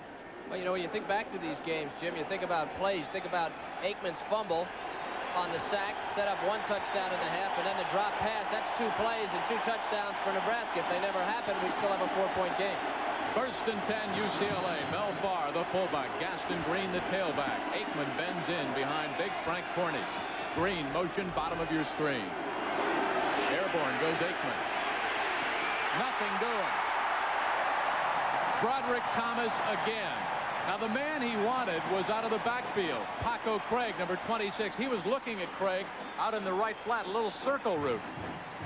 The worst thing you can do against the Nebraska front line is be predictable. UCLA, now 18 points down, is predictable. They're laying their ears back, and they're all coming. If one didn't get them, the other guy would have. A loss of 9 on the play. It's 2nd down and a long 18.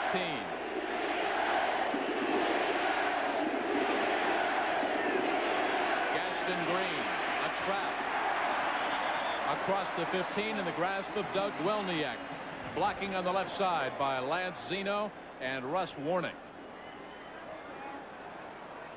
Well, we talked about that streak of 100-yard-plus performances in jeopardy. Look what he has done on his route to being a Heisman hopeful.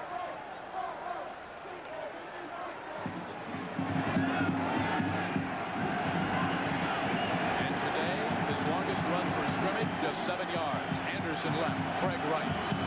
3rd and 15. They fake the draw. Aikman goes deep.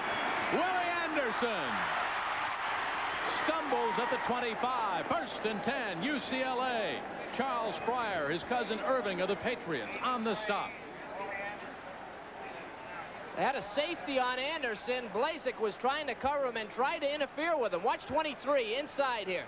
He picks it up in plenty of time. Watch him try to interfere. He sees he's getting loose. Look at him put his arm on him. That's interference, but this ball is perfectly thrown, and Anderson makes the catch and then just goes down. From behind the play, this is a great pass. Talk about accuracy. Whoa, right on the money. Incredibly, no flag. Gaston Green has some blockers, accelerates, and spills forward to the 21-yard line in the grasp of Mark Blazek, the junior, 6'2", 200 pounds. We talked about the Nebraska secondary early in this game, that it may be a little weak. I still would hold up with that. Remember the pass that was dropped 2 series ago, and then that long pass there to Flipper. They can be had long, and I think UCLA knows it, and they're going to exploit it in the remainder of this game. Gaston Green will go the other way. What a move. Did you see him give the hip and then take it away at the 22? Lorenzo Hicks on the stop. I saw him give the shoulder to Lorenzo Hicks after the hip. And Lorenzo knew that he had tackled a Heisman Trophy candidate. A good run by Green, one of the better ones today. Neil Smith, number 99, the defensive left tackle out of New Orleans, had a shot at Gaston Green. Green gave him the hip, took it right away, and Neil Smith was just down there on the artificial surface, pounding his fist. Said, where'd he go? Anderson wide to the left. Keating wide right. 1st and 10. Ball carried by 3 Primus out of National City, California, in the grasp of Mike Murray, the sophomore from Chicago. Well, we talk about the poise of the Bruins. Head coach Terry Donahue, even though they're behind by 18 points, they certainly will not give up. They know they've got an explosive team, and they're really only 2 plays from getting back into this game. Balance is a key, too. They can't run or pass still at this stage of the game.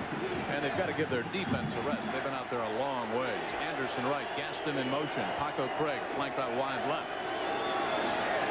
Aikman reads the screen, fires over the middle. The official got in the way, but it's caught by the tight end, Charles Arbuckle, the sophomore from Houston.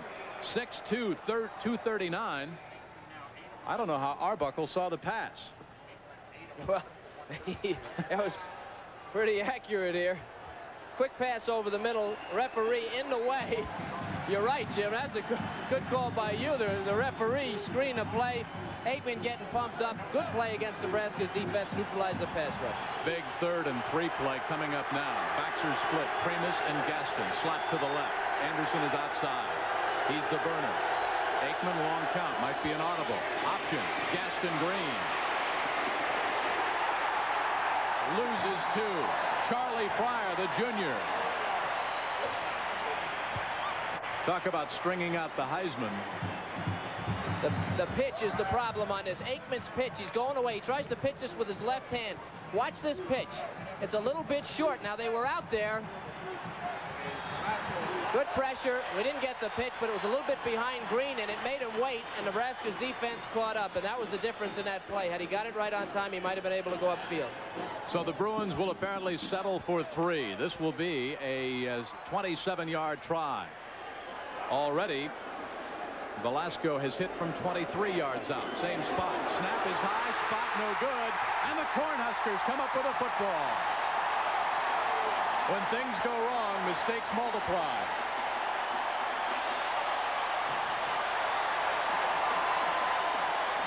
The man, number 27, Cartier Walker. He's already blocked the punt. Watch the snap. It's high. Bill Page is the snapper. Just too high and hard and too difficult to hold. The ball's down on the ground. And that's about the end of it. Now, Walker's been on any special team. This is how you wind up on the starting team. You just make the plays. The right place at the right time, and that's hustle.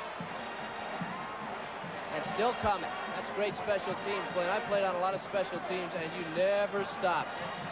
Good play by that man. I thought that's all you played on. Yeah, special teams. and a lot of them. Yeah. What'd they say? The obscure linebacker? Yeah, I never put my bus ticket down, ever. Big defensive set for the Cornhuskers right there. The margin remains 18, 6:47 left to go. Well, Mistakes? Go ahead. Well, if you talk about inches in this game, and I talked about earlier, the fumble by Aikman, the drop pass, a bad snap, maybe the bad pitch there, or that light pitch was a little short behind Green on that play. I mean, it literally has been just a fraction off for UCLA, and it's just killing them in this game. Last time, Tom Osborne and the Cornhuskers went up top. Oh, what a collision at the 23-yard line. Kenny Norton, whose dad, of course, former heavyweight boxing champion, collided with Kenny Clark, the young sophomore. Had a terrific spring, Clark did. He's 5'9", 200 pounds. But Norton, that was like one of his dad's punches. That was a stay-home play. That was a counter where they took a false step. It just took a little longer, and Norton never moved with the counter, never went for the fake. Clark just ran into him. Now's the time that the Bruin defense has to dig in, try to force some kind of a turnover, set up the offense in reasonably good field position. Brinson comes out wide to the left. He's their burner. Taylor, pitch delay, pitches back. Clark gets wrestled out of bounds after a short gain of 1. Carnell Lake threw him to the ground. Looked like Saturday Night Wrestling. Washington and Don James come away with a big win, 18 points against Purdue. California and San Jose State, that's in the 4th quarter. Wyoming, your old team, only trailing by 8. East Washington, they're behind by 14. Scores and highlights with Tim Brando. Coming up at the end of our game, number 2 against number 3. Of course, Tim, it all starts with game day at 11:30 Eastern time every Saturday here. College football on ESPN. Taylor on 3rd and 10 airs it out, incomplete. The receiver turned it inside. Rod Smith. Break for the Bruins. Good defensive series by the Bruins. I think they had everybody covered, and he'd have had to come over here to the Gatorade barrel to make that catch. Taylor made sure that that was not a turnover. Good play. John Croker out of Henderson, Nebraska, number 46, the punter. Averaged about 39.5 yards last week. He's only been in once so far. Darrell Henley is back deep. There he is, number 2 for UCLA. He's got a great acceleration. Bruins are coming. Line drive. Henley backs up at the 37, and that's where the Bruins will start. 1st and 10 after a 38-yard kick. Nebraska leads by 18.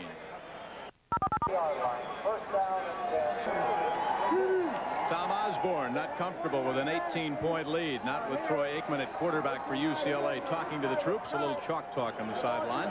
Again, he's his own offensive coordinator. UCLA 14 yards rushing, Kevin, since the first quarter on 15 tries. Eric Ball, 21, in for the Bruins now at tailback. Aikman will have to go up top. He wants it all. He's got Paco Craig, incomplete at the 20. Brian Washington deflected the ball. That's the first play Washington's been involved in. Washington, number 5. You're going to see him. He's been nominated for the Jim Thorpe Award as the best defensive back in the nation. And this is why. They're beat. Washington covers up. He's been a 3-year starter. Now, Craig has got this thing, and the pass is on the money. We're talking fingertips, folks. And UCLA will go deep again. Washington has played in every varsity game except Oregon's game last year when he was out with a sore knee. Aikman needs 10. He's got his man, Willie Anderson, loose football. He was down. First down for UCLA at the 48-yard line. Charlie Fryer came up and made that hit, a 12-yard gain. First down, UCLA. Storyline, Lincoln, Nebraska, home of the Cornhuskers. The Bruins, well, we gave you their rushing stats. Brinson, the burner, number 33, 155 all-purpose yards. How about the passing, Kevin, of Steve Taylor? Well, that's both commendable for UCLA's defense and a great job individually by Steve Taylor completing that many passes to keep the offense rolling for the Cornhuskers. Paco Craig, Mike Farr wide to the right. Nebraska jumped off and they got back. Shotgun on 1st and 10. Aikman can run to the left if he gets free. Anderson with a block.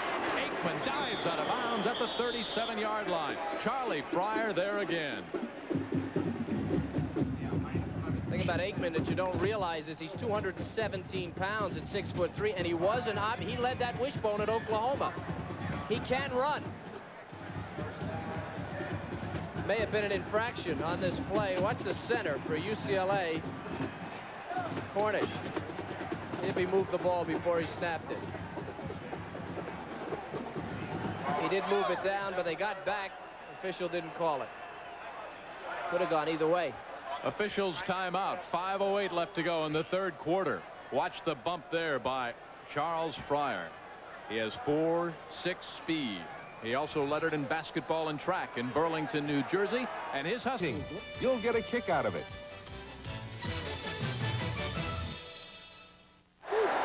He was 4 of 5 for 98 yards last year and 1 touchdown, his longest 67 yards. Number 12, the junior, Brendan McCracken, in at quarterback for UCLA.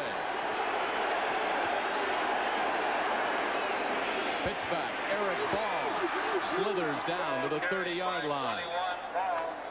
Lawrence Pete, the junior middle guard out of Wichita, redshirted for Nebraska back in '85. He bench presses 500 pounds. Aikman checks back in. Might have been a little shook up, Kevin, after that tremendous hit by Charles Fryer. Yeah, except for one thing, they also replaced Ball, the tailback. That seems to be a unit, and they may just have been trying to put it in Nebraska's mind, shake them up a little bit defensively. Ball in motion. 2nd and 3, a delay to Mel Farr. Falls forward, loose football, but the Bruins got it back. Farr coughed it up. That would have been a very costly turnover. Broderick Thomas, number 89, scissored Farr. And getting up off the bottom of the pile, David Richards, 6'5", 305. Think he smothered the ball? David Richards is so important to this team because he, as I said earlier, he is that physical lineman that they need so badly to have a good running game. Of course, Gaston Green must have been just delighted when Richards came along and brought his 300-plus with him. And as they go through the year, the Bruins be glad they have that guy. He didn't know how to pass block when he came from SMU. At practice, the coaches said he got in that Southwest Conference stance with his behind 2 feet higher than his head. Third and a yard. Far and ball to your running backs. Double tight. Aikman dives to the 25 behind Cornish and Kidder. And again, that initial surge from the Bruin front. Mike Murray on the stop.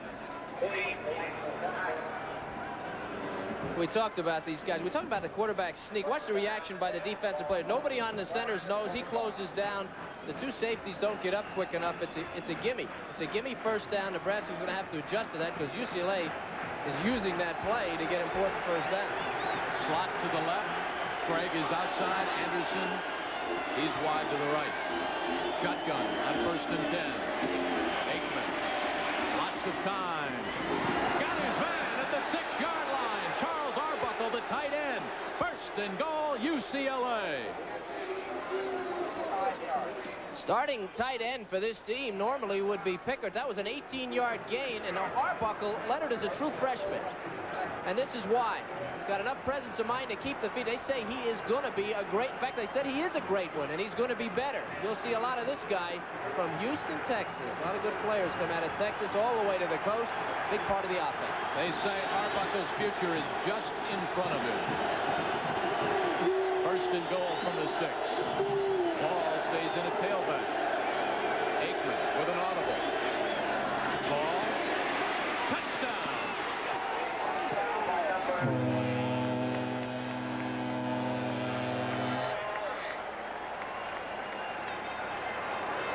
Good audible. Yeah, well, now that was a very impressive drive. What UCLA did was they audible to the short side of the defense. Count the players if you can for Nebraska. They run into the field, into the short side of the field to the right. You've got the nose guard. You got 1, 2, 3, 4, 5 players, 6 on the other side, and UCLA just outmans Nebraska. Nobody gets there. Washington doesn't get there. The safety, an easy touchdown. This is a big TD for UCLA in this game, and watch the coach. The coach has decided to go for 1 on the extra point. Again, the snap is high. It's pulled down, and it's up and good. 3:11 left to go in the 3rd quarter. We've got a lot of football left here on ESPN. The Huskers were up by 18. Their margin is just 11. And we've got 3 minutes and a whole 4 week. Very strong. They've got Lorenzo White up there, and they'll be a true test. In fact, that'll just be a barn burner. We're glad to be there. Our game at 7:30 Eastern time, and of course, doubleheader Saturday on ESPN. All starts with Tim Brando. Some great features, highlights, scores throughout the afternoon. Game day starts at 11:30 Eastern time here on ESPN. Dana Brinson back deep. There is Velasco. There is Brinson, who is just a thoroughbred. This is the downside of scoring a touchdown. You've got to kick off to these guys. Velasco into the wind. Short. Hits at the 15. Brinson bangs forward. Down at the 17. And you can see the intensity now, Kevin, on the part of the Bruins specialty teams. They're back in it as a result of that scoring drive. Well, a few points won't hurt. A great drive considering the adversity UCLA was up against. 8 plays, 60 yards, 237. They threw, they ran. They did it all. They showed that balance. And by the way, they're holding up physically very well against Nebraska in this game. Late 3rd quarter, and they pounded them on that drive. Brinson comes out wide to the left. Taylor with 3 touchdown tosses. He's 7 of 9, 3 of those for scoring strikes. Heibel and Clark in the backfield. It's Clark. Hurls over his own man and is tripped up from behind. Kenny Norton again. 10 tackles for Kenny Norton, number 41. They're talking Butkus and Lombardi Award for this guy if he holds up. Watch 41, left side of your screen. He doesn't overrun it. See him? He reads the counter. He's in perfect position. They get him going sideways, and he's right there on Clark to make the touch. That is a touchdown for a defensive player. Kenny Norton. 2nd and 11. Taylor. To Clark. UCLA overran, but they still knifed him down at the 27-yard line. Bruins stripping the football. Terry Toomey, the nose guard, the senior out of Tulsa, 6'1", 230, the first to get there. But you saw the over-aggressiveness of UCLA. Well, remember the reverse early in the game and how well it worked. Although, I'll tell you, they forced Taylor so well on that play. They made him show what he wanted to do, and the rest of the team was able to react and get there and surround the offense. UCLA can't say enough about the defense. These 28 points aren't entirely their fault. There is what Nebraska's done on third down. Passing situation. Taylor has a slot set up both left and right. Motion by Von Shepard. Taylor looks over the middle, fires wide open. First down. Inside the territory of the Bruins, Rod Smith. The great speed, a 26-yard reception. Talk about big plays. There is a key one in this football game. The momentum might have shifted back over to UCLA. It's a first down, and Taylor does a remarkable job. Toomey, watch Toomey, number 40. He's going to be kissing his shoes when he throws this thing. Right up the middle. Toomey, number 40's got his feet.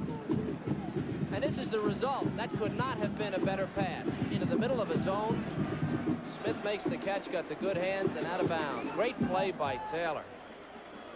Smith out of Thornton High School. All-state, led the state in kick returns as a junior for his coach, Harry McCluskey. In one game, Smith had 2 punt returns and 2 kickoffs returned for touchdowns. He lettered in basketball and baseball and track. Well, they showed some of that track speed right there. Do you think Tom Osborne is happy with his quarterback and his passing game? Well, if he's not, I'd like to talk to him, find out what he wants. Taylor is an interesting story, and he's always had the ability, but because the offense is so complicated, it takes 2 or 3 years for a kid. He's a junior now. It takes 2 or 3 years to learn this offense. They run it continually, but as I said, they bring their whole package to every game. And what Tom said is, hey, the kid's got ability, but he just had to learn. Last year, he had some problems reading coverage, doing what the Nebraska people wanted him to do. This year, he said, Taylor knows what to do. He's schooled in the offense. He's physically ready. He should have a great year. We expect him to have a great year. If this is any indication, he will have a great year. And remember at practice the other day, Coach Osborne was telling us that he wasn't that thrilled with Taylor's completion percentage. Well, he's 8 out of 10 so far this year. There's head coach and offensive coordinator Tom Osborne. Taylor played 1 year of senior high school at San Diego Lincoln when his high school coach at Edison changed jobs. Wanted to stay with his coach. Taylor wide open, incomplete, a tremendous collision. Milliken was open, and Alan Dial, 27, came up from his strong side safety spot to knock the ball loose. Oh, when they see this thing on the films, they're gonna hit Taylor for this. Now, Taylor needed to ram this thing in there. Milliken was wide open. It's the pass. Watch the pass. He floats it. If he throws that thing, well, I don't want to blame him too much. There's a guy in front of him. There was a defensive player in front of him. He had to float it over, but that was the difference in the play. Had he been able to run it in there, Milliken would have caught it in plenty of time. The floating and the defensive guy caught up. Von Shepard wide to the right. To the left, Morgan Gregory. Von Shepard now lines up in a slot. Looked like the nose tackle, Mike Lodish, number 94 out of Birmingham, Michigan, jumped off sides. Now was he drawn off? I don't think so, because Lodish just hit himself in the head with his hand. Well, while they step off this penalty against UCLA, let's check some scores. 4th-ranked Auburn, Pat Dye, another good team. On the defense. Second down. Florida State leading East Carolina early. Arkansas knotted up with Mississippi.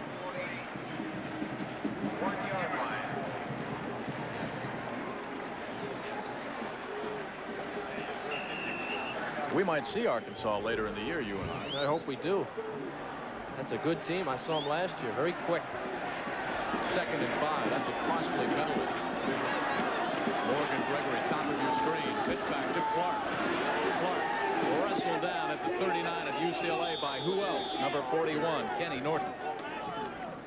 This guy, when you're an inside linebacker and you can play those straight up runs and run to the sideline, you're a pro prospect. Watch Norton, top right, 41.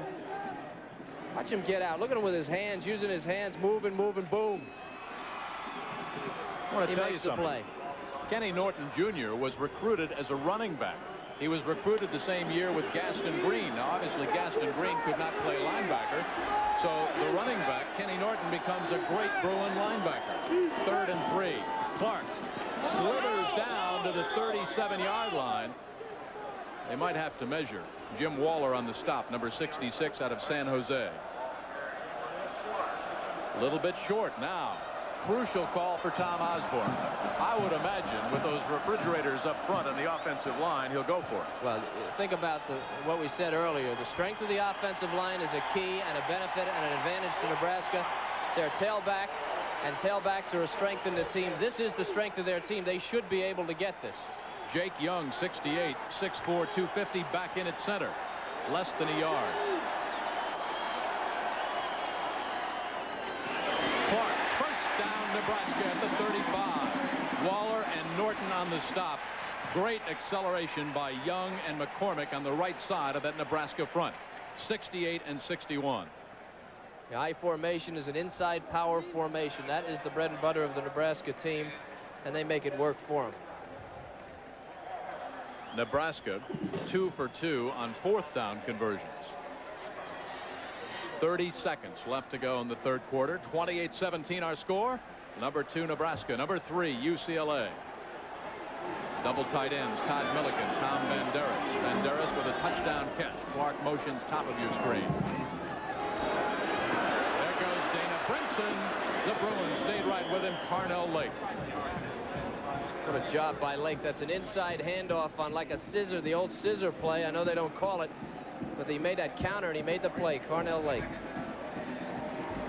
Time has expired in the third quarter. Lots of time left for the Bruins, but the Cornhuskers on a drive lead by 11. Along with Kevin Kiley, I'm Jim Kelly, and welcome back to Lincoln, Nebraska. The Cornhuskers by 11 over the Bruins. Number 2 hosting number 3 on ESPN. Milliken and Banderas in a double tight. Motion by Kenny Clark. Taylor, misdirection, will keep it. Wants to pass. Wide open over the middle. Milliken, the tight end, will score. 35 yards.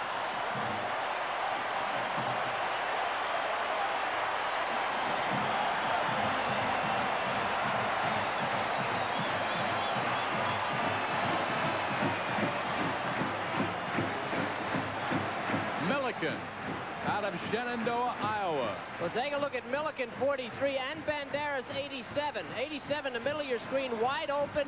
So is Milliken underneath. The play action absolutely devastated UCLA. They got there so late, they couldn't even make the tackle on the 5-yard line. Just great play selection. And the sidewinder, the southpaw, Chris Drennan. He's been perfect. Makes it again an 18-point lead on the first snap of the fourth quarter. There he is, 6'3", 235. And how about the junior quarterback out of Fresno, Steve Taylor, the Sugar Bowl's MVP. There he is last year. 4 touchdown tosses today. What a great play call.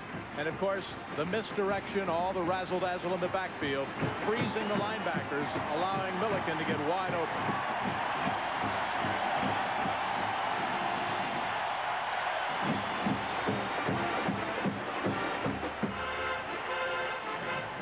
What Nebraska did on that drive, they held the ball, kept the UCLA offense off the field, and scored, which is all you can ask of an offense. UCLA offense was heating up. Cornhuskers took control, marched all the way down the field. That was the longest drive of the day. That was a lot longer. The first drive over 50 yards for Nebraska. They pounded it in the middle and then used play action, got those guys open and got it in, and that's just textbook offense. Speaking of textbooks, Billy Werndell, our spotter, gets into the record book. Steve Taylor has just tied a Nebraska individual game record with 4 touchdown tosses. The kick from Drennan is deep, and it's Brian Brown. Dives to about the 23-yard line in the grasp of Timmy Jackson. Well, we talked about that record. Turner Gill was the last to throw 4 for Nebraska. That was against Colorado back in '81. Vince Ferragamo did it twice against TCU and Kansas State in '76. And David Humm did it against Kansas back in '72. But now Steve Taylor has done it here this afternoon, tying that Cornhusker record. Aikman stays in at quarterback. Farr, Primus, and Ball in the backfield. Aikman can't waste time with a running game. Good move. Chopped down at the 32. Mike Murray again. More scores, Kevin. We've had a lot of big games all over the nation. Northwestern leading Duke. Big Ten against the ACC there. Wake Forest with an early lead against Richmond. Western Carolina, South Carolina in a couple of weeks going up against Nebraska. That'll be a tough one. No score early, Cincinnati and Louisville. Kent State ahead of Akron in the first quarter. Jerry Faust in Akron. 2nd and 1. Nebraska, everybody jumps. Aikman says, well, I'll take it. Steve Forsch, the senior out of Lincoln. Let's see if the Cornhuskers were drawn offsides. Offside against Nebraska.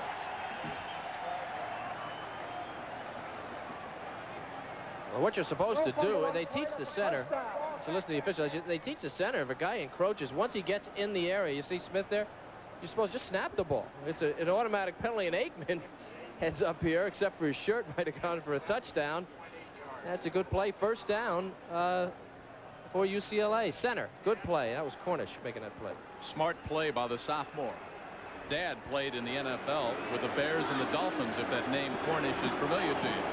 There is Terry Donahue.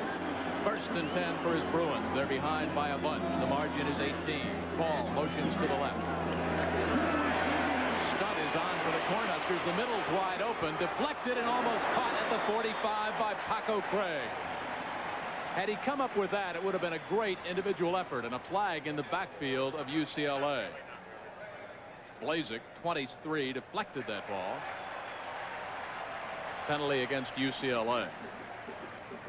Terry Donahue said yesterday at the hotel, of course, his season will not turn on this game.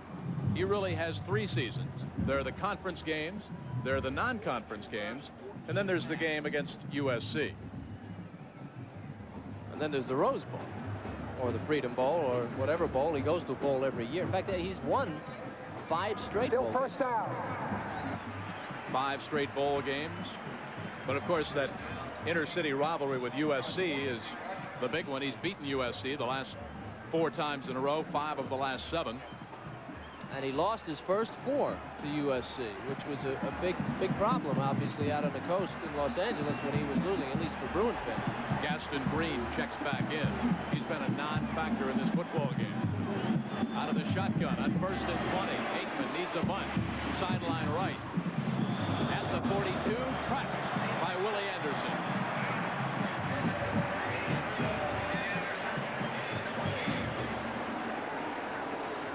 Well, this is a prevent defense, a type of a prevent defense. It's a zone for Nebraska. See him backpedaling, giving him lots of room. Ball just a little bit short on the short hop, and Flipper didn't get his flippers down in time. Ask the coaches why they call him Flipper. They didn't know. Willie Anderson, number 83, out of Paulsboro. Shotgun again, slot to the right. Craig and Anderson.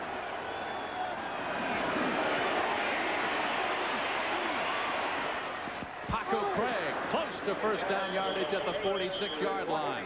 Brian Washington on the coverage. What a great job they did on Neil Smith, and what a great job Aikman did rolling outside of the block. Tough enough to block the guy, but your quarterback helps you out when he sets him up. Aikman gave himself time and made the play, and it's a first down. They say of Paco Craig, Kevin, that he approaches receiving like a scientist. He studies the defense, he looks at the films, he works his angles precisely, and he gets all he can out of his ability. Scientists don't have 250-pound guys taking shots at him. They say he's also the clubhouse lawyer. He reminds the coaches of Steve Watson, of course, the great receiver for the Denver Broncos. Mike Farr, number 9, checks in. He's wide to the left. 1st and 10. Aikman on the fly. Paco Craig out of bounds. Brian Washington got over and deflected it. And one of the officials is down over in front of the Nebraska bench. All right, Kevin talked about some of those big games going on. Pat Dye and Auburn really rolling over hapless Kansas early in the second. 11th ranked Florida State by a field goal against East Carolina, hanging tough. Arkansas has gone ahead now. Mississippi, they were knotted up 3-all. Arizona State, a zip-to-zip game against the Illini in the first. Scores and highlights coming up with Tim Brando at the end of our game. Number 2 against number 3. And Nebraska has to go to Arizona State next week, and they're concerned with that game. That's a tough place to play.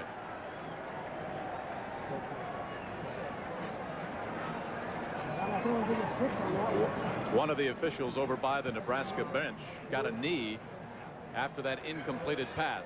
We'll take time out and come back.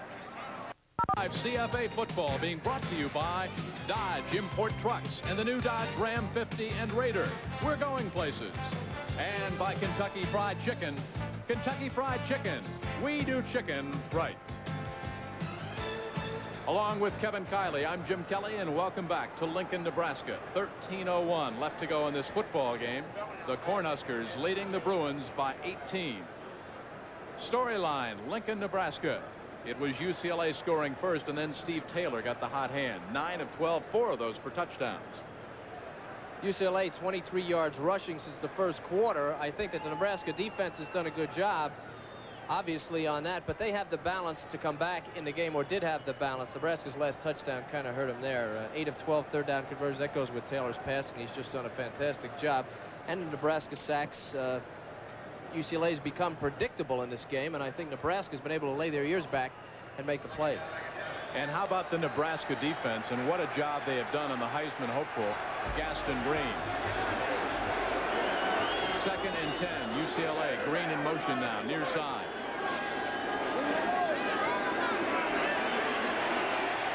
Aikman out of the pocket, throws against the grain, and Willie Anderson at helmet collision at the 34-yard line.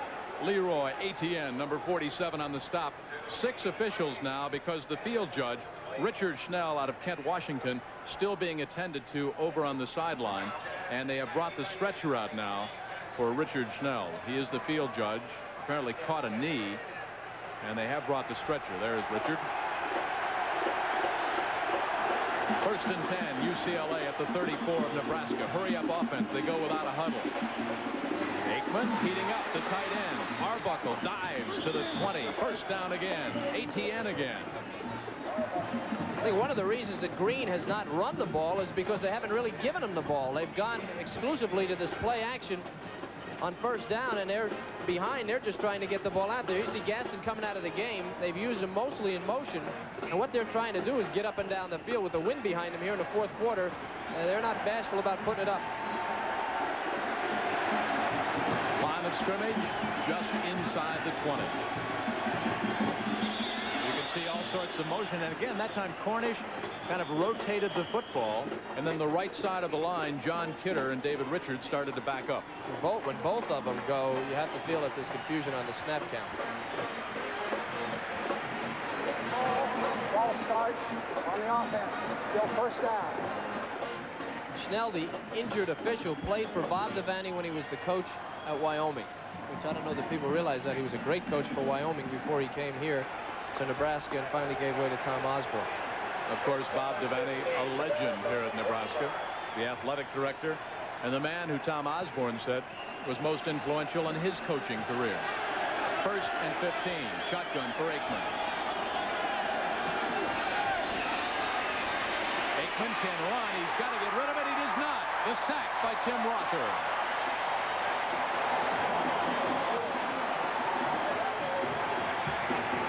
Rother, the man that Kevin told you would be starting in most other teams in the Big 8. Well, they call this guy 78. They call him the best backup in America. Middle of your screen, number 78. He's got all the tools. Uses the man's weight against him. And right in there. And they were in man coverage on that play, and he needed to get to Aikman, and he did. Younger brother Brad, a sophomore on the offensive line for the Cornhuskers. 2nd and 24. Aikman looks deep, fires, post pattern, incomplete at the 8-yard line. Mark Blazik came over. It looked like a touchdown. Paco Craig was open, and you saw the great gun of number 8, Troy Aikman. Defense reads the eyes, and what Aikman did here is he locked on right away.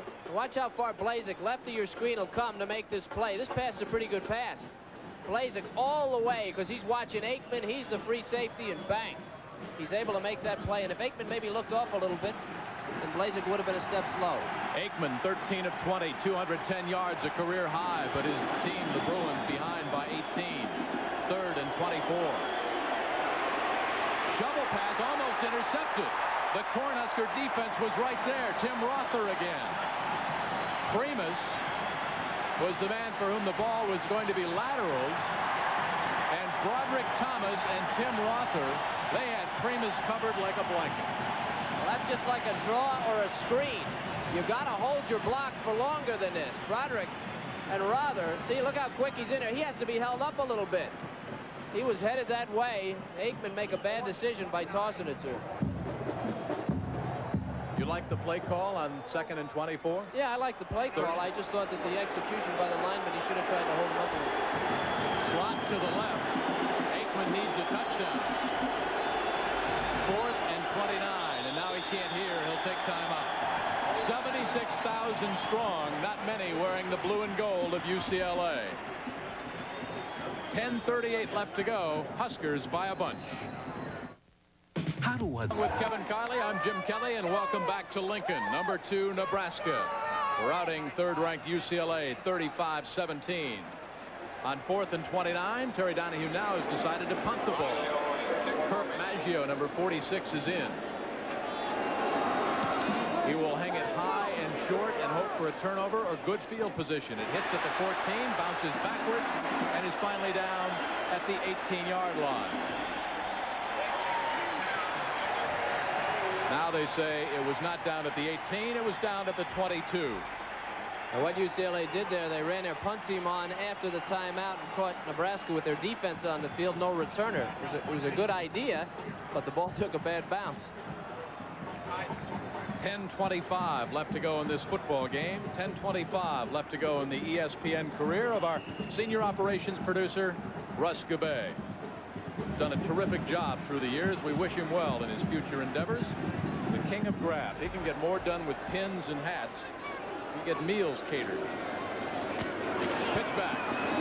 Nothing doing. Out of bounds. Will stop the clock. Kenny Clark wrestled out by Dennis Price, the senior from Long Beach.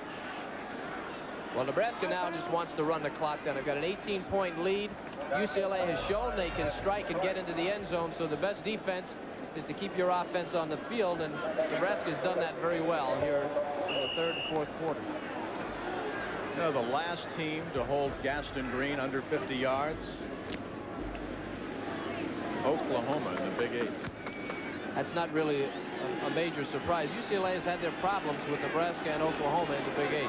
Green's only got 40 yards today. Little dive over the middle to Clark. Kenny Norton on the stop. Ball carried by Clark, the tackle by Norton. Nebraska going solely now to the inside running game, trying to pick up first downs, keep it simple, keep it safe, not turn the ball over. It's part of the chess game. A chess game that Tom Osborne says he so enjoys. It's been a long afternoon. That man has been very busy. Kenny Norton had 106 tackles last year. He's got 12 here this afternoon. 3rd and 10 for the Cornhuskers. See if they take the air out of the football. Taylor incomplete at the 30-yard line. That would have been shy of first down yardage. Keith Newbert, the senior tight end, number 86, out of Fort Atkinson, Wisconsin, the open man. Kenny Norton, number 41, playing pass. He reads it, and he's on the tight end, close enough to make Taylor misfire. And a little bit extra there. Keith Newbert, the intended receiver, a speech communications major. You better look out.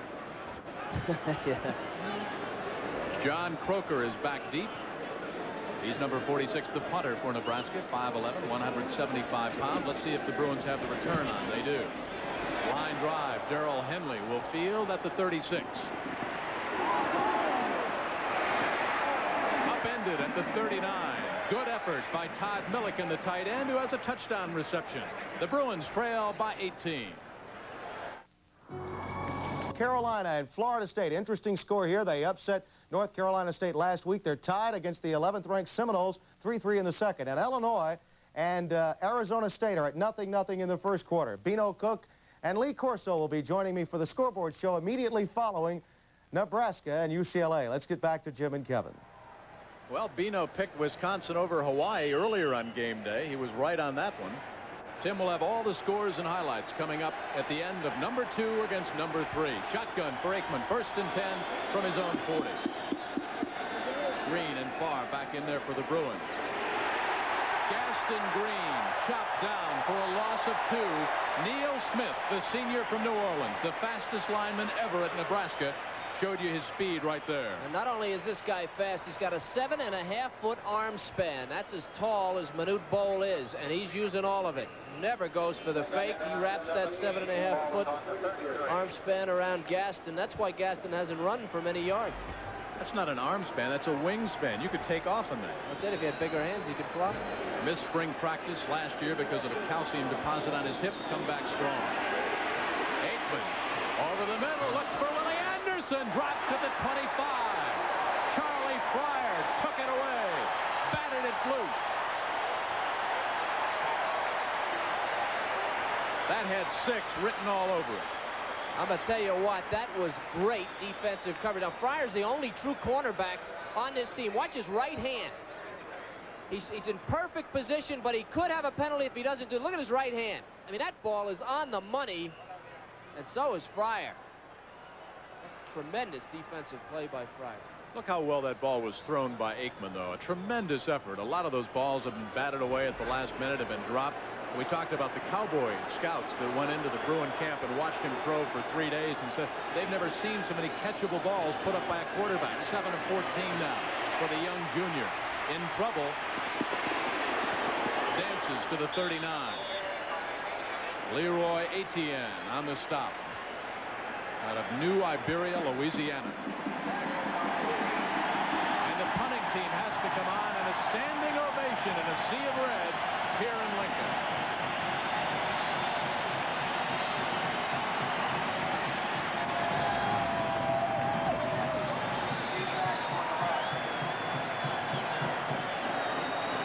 On 4th and 12, Harold Barkate will kick it to Dana Brinson. Wobbly and out of bounds. Rod Smith never got a chance to field it. Over on the near side. Brinson on the far side. 1st and 10, Nebraska.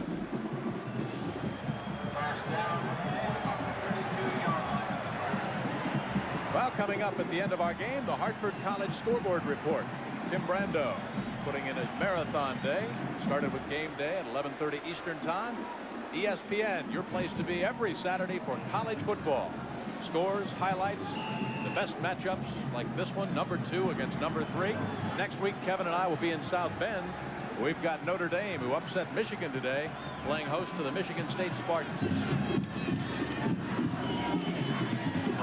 Sam Schmidt out of Wood River, Nebraska, the sophomore. Diving over that right side, not much. 2nd down and 9. Marcus Patton, a sophomore from Hawthorne, California, on the hit. I think if you just tuned in, you might think the UCLA defense did not do a good job in this game. That's not the case. I think they played a brilliant game. They've done everything, and the physical aspect we talked about, they stopped the running game cold for Nebraska. The difference has been Taylor's ability to take advantage of opportunities and be accurate on his passes, the quarterback for Nebraska. But the UCLA defense has done a remarkable job against a good offensive line. Right, that one Nebraska score was a 12-yard drive after the fumble. Taylor once more stays in the pocket, looks for the tight end, incomplete at the 23. Tom Banderas, who has a touchdown catch already. How about that? Leading by 18 with 7:05 to go. If they're going to give it to you, UCLA committing to the run because Nebraska trying to run the clock out. They're giving them that, and the tight end has been open, scored a touchdown already, a couple of touchdowns of position today. They're going to give it to you, take it. I'll tell you, when you analyze this game also, it's not going to show up in the box score. But number 27, Cartier Walker, blocked a punt when the score was 7-all that led to the go-ahead Nebraska touchdown. He's also been in on a blocked field goal drive. He's played very well on specialty teams. 3rd and 8. Steve Taylor shows you the great speed. 1st down, Nebraska, close to midfield. Eric Turner bumps him out, the freshman from Ventura.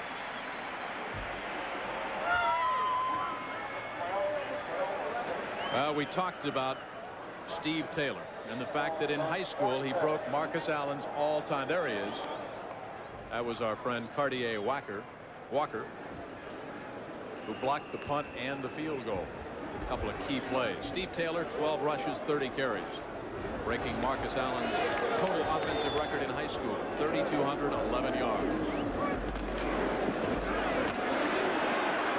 Knox keeps the knees churning down to the 45 of UCLA. Craig Davis, excellent baseball player, number 54 out of Tucson on the stop. It's a tough spot for the Bruin defense. A lot of pride. They've played well. Probably getting a little bit tired. Clock running down inside 6.5 minutes. Game almost out of reach, and Nebraska now starting to put the hammer on him. Pound him up the middle, put those big muscles on him, and push him around. On 2nd and 4, the pitch back, huge hole, Knox again. Jackson on the stop, blocking on that right side.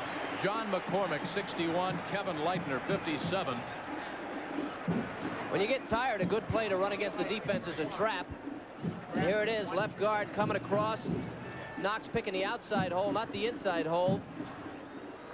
And getting downfield. And Knox says he's an All-American, but he's an All-American cook. He had to lose 25 pounds, went on a nutritional diet, and started feeding himself lettuce or something, and he lost the 25 pounds, and he's still on the diet. Well, 1st and 10. Taylor again, wide open. Milliken, his 2nd of the game. 5 for Steve Taylor. That is a new Nebraska record.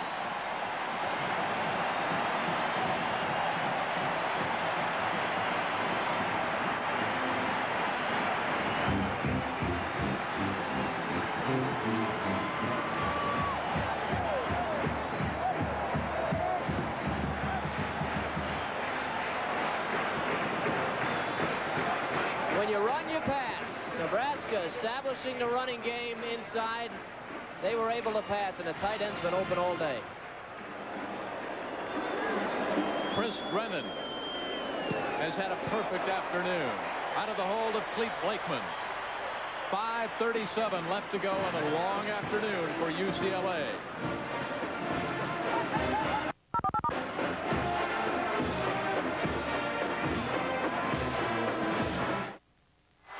Maybe you think the Giants will win it all this season. Or maybe you think the Bears will be tougher than ever. And what about the Broncos? Of your screen, Jeff Damron. He's the safety, backup safety to Washington. He takes the play fake. Here comes Milliken right by him. Before he realizes it, Taylor under pressure fires another perfect pass into Milliken's chest. Another touchdown. Nebraska stuck on 42. The last twice they beat UCLA, they scored 42 points, and today they have 42 points. If the score holds, it'll be the 3rd consecutive time they scored 42 points against UCLA. And partner, speaking of scores, 42-17, 42 points, the most scored in an opening game against UCLA since USC routed the Bruins 52-0 back in 1930. Brian Brown across the 30.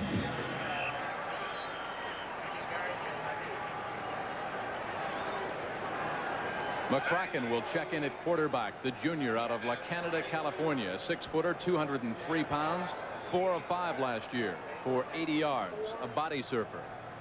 He'll need all the body surfers he can get to pull this one out. Bruins will play for experience for the next 5.5 minutes. McCracken goes the wrong way and pays for it in the grasp of number 80, Jeff Jamrod. We talked to the UCLA coaches yesterday. They felt that they were embarrassed in the previous 2 losses, the 2 42-pointers I talked about. I don't think that's the case today. You could throw out the last quarter. Game was really a game of just a couple of small plays. UCLA has played well offensively and defensively. When they get it tuned up, they're going to be tough. Anderson wide to the left. Keating, top of your screen. McCracken from the shotgun.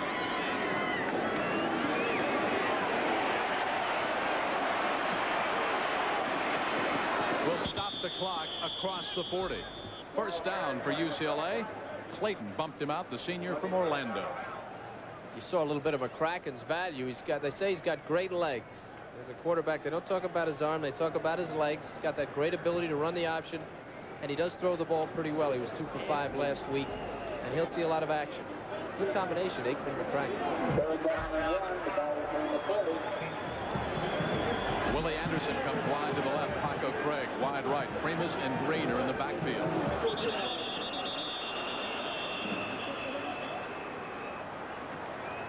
Well, I got to believe that's a procedure call on the quarterback, I think. Unless the defender touched the offensive player, he has the right to go back. McCracken does not have the right to go to one knee unless the ball is snapped. Well, the Bruin coaches told us yesterday at the hotel in Omaha, about an hour away, it was very important for UCLA in this game to be three-dimensional, to be able to run, to be able to pass, and to be able to run the option effectively. I would say that Nebraska's done a good job in shutting down 2 of the 3. I would agree with you. Barry Donahue. Under Tommy Prothro, he learned to stress fundamentals. Under Pepper Rogers, he learned strategy, the X's and the O's. And under Dick Vermeil, he learned work ethics and organization.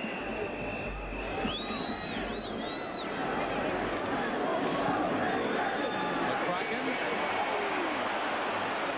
Open man, first down and more for Charlie Arbuckle, the tight end. Wrestled out at the 21 by Leroy Etienne and Brian Washington. Some quarterbacks see the rush. Other quarterbacks feel the rush. McCracken's one of those guys. Watch the feet and watch him feel this from the backside. Here he comes. Let me get out of here. And now the accuracy and a good strong arm here. Gets it to Arbuckle in time for him to make a cut. And down the road. No relation to Fatty Arbuckle of Hollywood, by the way. Arbuckle patterns his play after the San Diego Charger tight end Kellen Winslow. Phenomenal young talent. Coaches very high on Arbuckle. Just a sophomore. Anderson motions near side. McCracken will run. Turn the corner, out of bounds at the 11. Steve Forsch, the senior from Lincoln.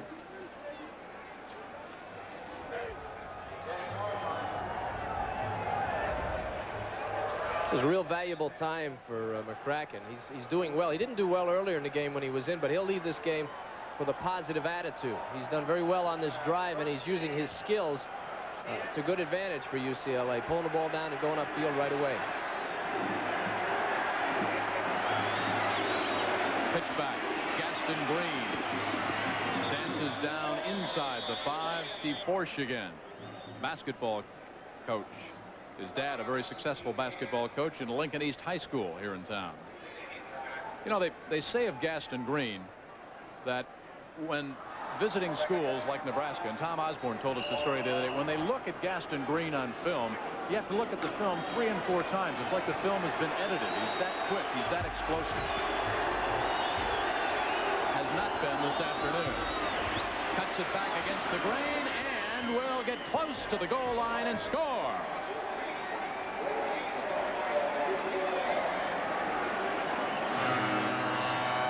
.346 left to go in this one, and the Bruins doing this for pride. Impressive drive, and that one play I think will show you why this guy's a Heisman candidate. There's two elements to this. The cutback, it's wide open on the cutback. He makes it. Now watch him go for the goal line. Watch how low he gets and drives through that defense for the goal line. That will serve him well throughout the year. Ran right over Brian Washington. Let's see if the Bruins will go for 2. 3:46 left to go. They trail by 19. McCracken stays in. Slot to the right. Arbuckle inside. Anderson outside.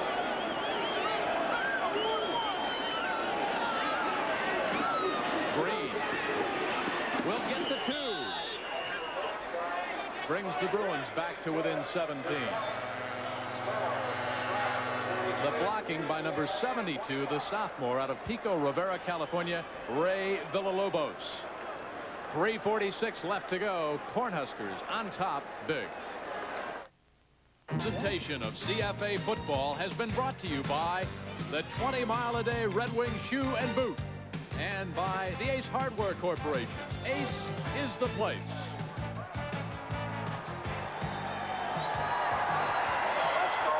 Any doubt in your mind that this will be an onside kick? Well, this is my specialty. I could smell one of these a mile away. I had the good hands. They put me on the receiving team for this one. There is number 25 for UCLA, the super sophomore out of Burbank, Alfredo Velasco. field goals of 31 and 42 yards last week. 2 for 2 on the point after. Let's see how he does on the split kick. Will loft it, and back playing center field for Nebraska is number 25, Sam Schmidt. Backup linebacker dives to the 27. So UCLA's defense will check out again. We talked about Steve Taylor setting that new record. 3 men held the old one. David Hum against Kansas back in '72 fired for 4. Vince Ferragamo did it twice against TCU and Kansas State in '76, and Turner Gill against Colorado in '81. But this afternoon, Steve Taylor with 5. That graphic points up a point about the Nebraska offense and their quarterbacks that I'll talk about after this play. Clete Blakeman, the new quarterback, number 12, 6'1", 185, a senior, 19 of 37 last year. On the dive. Knocks again. That's more than a dive. Big hole. Jeff Dameron came up. Free safety spot. The senior from Irvine, California, to make the stop. That's a load. He's 215 pounds. Jim, if Nebraska's changed in any way offensively, it's probably in their philosophy and the type of quarterbacks they've had. Earlier with the Ferragamo and the Hum and the Jerry Taggy in the early years of Tom Osborne, they were not runners, they were passers. They have changed now, and lately these guys are complete athletes. All that man offers is good football. There are no beaches, no mountains, just a great tradition. Knox again. In the grasp of Marcus Patton, and that's some grasp, because we pointed out Knox is 215 pounds. You know, he broke all the high school records held by the LA Rams great running back Dick Bass out of Daly City, California.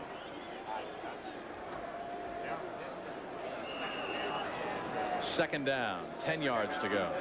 Just 2:53 left to go in this one.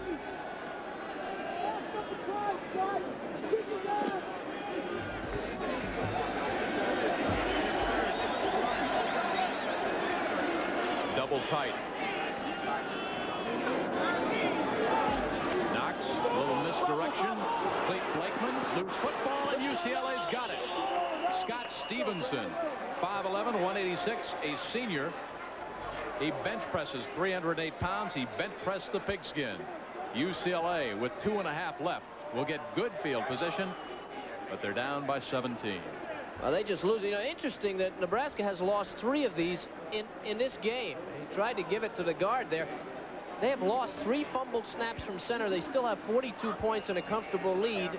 That's the first time in the second half, but early in the game they dropped 2 of those, and yet they're still winning. A tribute to their defense and their offense. It won't be a comfortable lead if the Bruins can get a quick one here. McCracken will go up top in the end zone on the post. Willie Anderson batted away at the goal line. Back on the coverage, Lorenzo Hicks. I'm pretty far from the field, but take a look at Hickson. Did he put his hands on him before the play? Tough to see there with that left hand. He makes a great play on the coverage. He's able to get that ball just a little bit underthrown, and Lorenzo had a rough time in the first half, got picked on a little bit, made the big play there. Question for you. Aikman is the better passer. Would you have him in right now? No. Because? That's why that ball was on the guy's shoulder.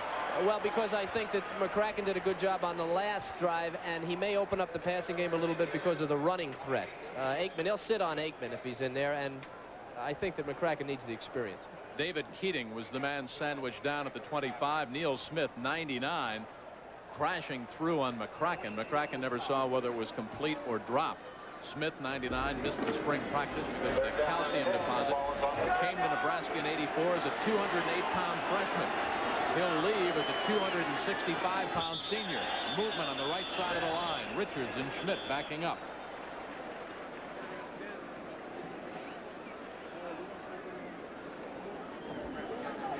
Don't forget, we've got scores and highlights coming up on the Hartford Scoreboard College Report with Tim Brando, Vino Cook,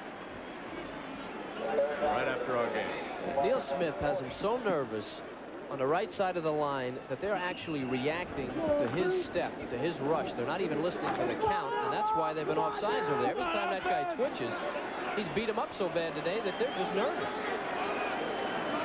Yeah, but his twitch causes a tidal wave. Lifter of the year in the weight program. McCracken will run. And pay the price at the 29. Neil Smith, Leroy Etienne again.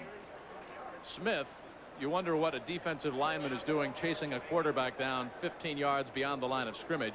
He runs the 40 in 5.09 seconds, a vertical jump of 30 inches, a great athlete. This guy's a #1 pick, 99. He's blocked. And now he's chasing, and you better run when this guy's chasing. He's got those 7.5-foot arms. He makes the play. He was a basketball star in high school. I don't think probably dunked standing on the floor. Gaston Green in motion. It's 4th and 4. McCracken picks up the blitz, fires over the middle, got Arbuckle, the tight end. Arbuckle.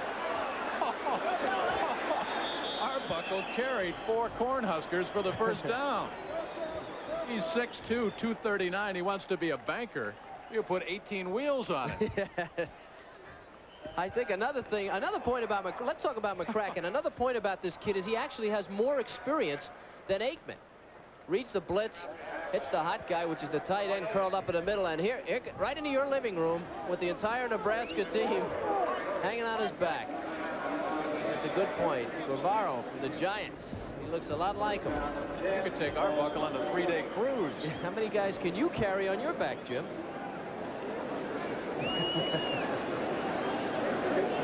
Arbuckle, by the way, averaged 7.5 points and 6.5 rebounds in basketball. Well, tomorrow night it starts. Everybody at ESPN very excited about NFL prime time. Chris Berman, Pete Axelm, Gail Gardner, Tom Jackson, 7 o'clock Eastern time. Great footage from NFL films, scores and highlights, and terrific features. The NFL comes to ESPN in a big way. NFL primetime tomorrow night. Sunday Showcase tomorrow night also. Meadowlark Lemon and the Shooting Stars at SeaWorld, a 2-hour special.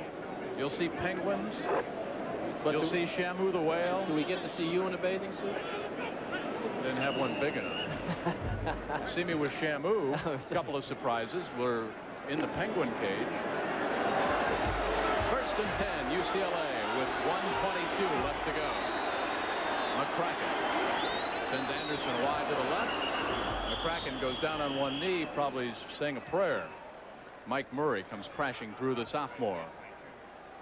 I don't know why he does that. Why does he do that? Wants to get out of the way of Mike Murray.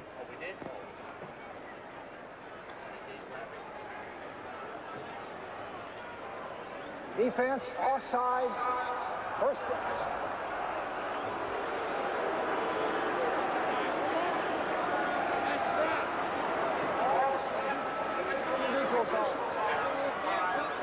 Well, the Nebraska Cornhuskers, since 1982, when they've scored 17 points or more, only lost once. And they've won 48 times. Make that 49 if they win this one. 1st and 5 at the 15. 82 seconds left.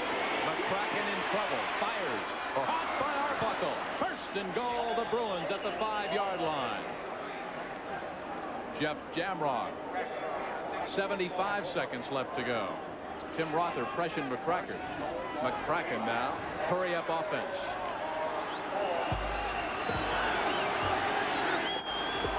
Pitch back, Gaston Green. Picks his spot. What a collision at the 4. Leroy Etienne.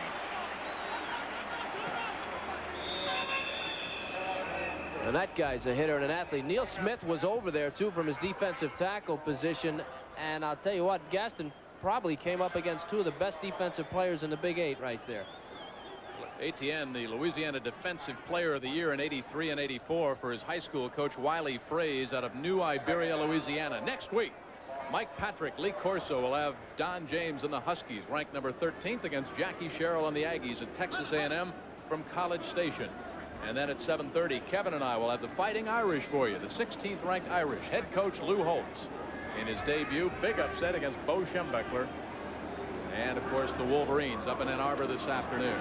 And it all starts with game day at 11:30 Eastern time with features and highlights and Tim Brando. Notre Dame, Jim, was very close last year, I felt, to being a very, very good football team. I think they were a good football team. They had a couple of tough losses, and they'll be back, and they're tough this year. I know they're going to be tough. It'll be a great game. Yeah, we should go in about Tuesday. 61 seconds left in this one. Slot to the left. Paco Craig outside. Anderson inside. Here comes McCracken. Will fire. Touchdown. Well, no signal. He was in the goal line. He was batted backwards. No, I don't believe he was. I believe he jumped out, and then he did a very foolish thing. The whistle hadn't blown, and he stopped. I think he jumped out and caught it in the playing field. It looks like it from up here. We'll see, but there was no call of the touchdown, no whistle blown, and he stopped to argue. McCracken does a great job, gets away from Rother. He's in, but his feet aren't down. Does he get that left foot? He dragged the left toe. Well, if the defender pushes him out, yeah, he stopped to point at the ref. If the defensive player pushes him out, I think it's a touchdown. I think he dragged the left toe. Gaston Green. Touchdown, UCLA. 47 seconds left.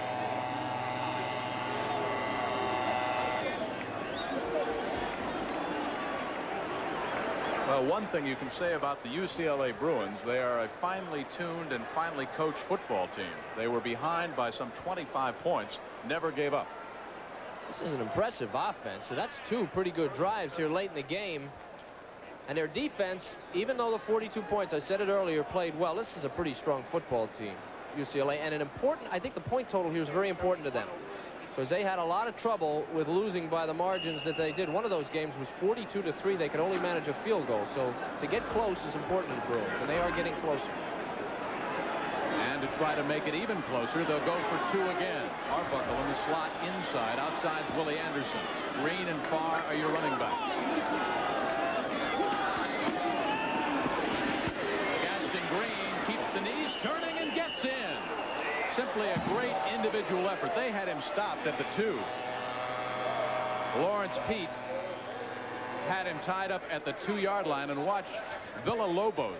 He's got 5 brothers. 4 of them are inside his uniform. This guy only weighs 190 pounds. Check the legs. Look at the leg drive on this. He just puts his head down, and now it's just legs and stretch out that 5'10" and into the end zone. Well, we talked about the Heisman hopeful number 44. There is the only Heisman Trophy winner that UCLA has had some 20 years ago. Great quarterback. And, of course, that campaign. There's the hopeful, Gaston Green. The campaign actually started earlier this spring. They've got postcards. They send out 500 postcards each week with the stats for Gaston Green, the game stats, the season stats. Mark Dellins, the SID at UCLA earlier this year, called Carl Schmidt, the SID at Miami. They had a pretty successful campaign last year with Vinny, didn't they? You know, when Vinny blew away Oklahoma, they could have thrown away all the pamphlets he had at that point. Total offense, UCLA 102 yards rushing, Nebraska 100 yards rushing.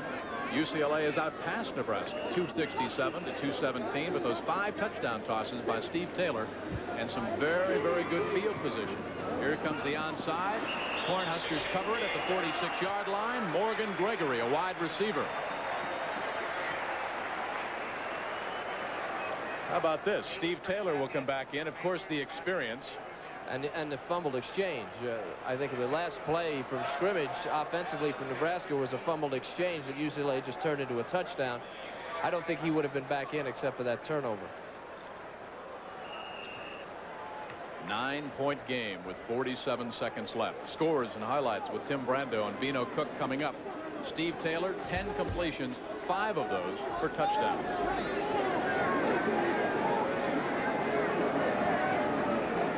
He'll fall on the ball at the 48. That 5-touchdown effort by Steve Taylor, by the way, Kevin, ties a Big 8 record set way back in 1938 by Ralph Miller when Kansas University took on Washburn. I think I remember that game. Big Jim. sectional rivalry. Taylor has gotten some heat locally about his passing percentage. I guess that'll disappear after this game. There was some question about his ability to be accurate. Should be the last snap of the game. John Nichols will center it. Steve Taylor appropriately will get it. 5 touchdown tosses, but somehow you get the idea. Number 2, number 3, that you're going to see both these teams again on New Year's Day. Osborne picks up his 138th victory. Kevin and I'll come right back.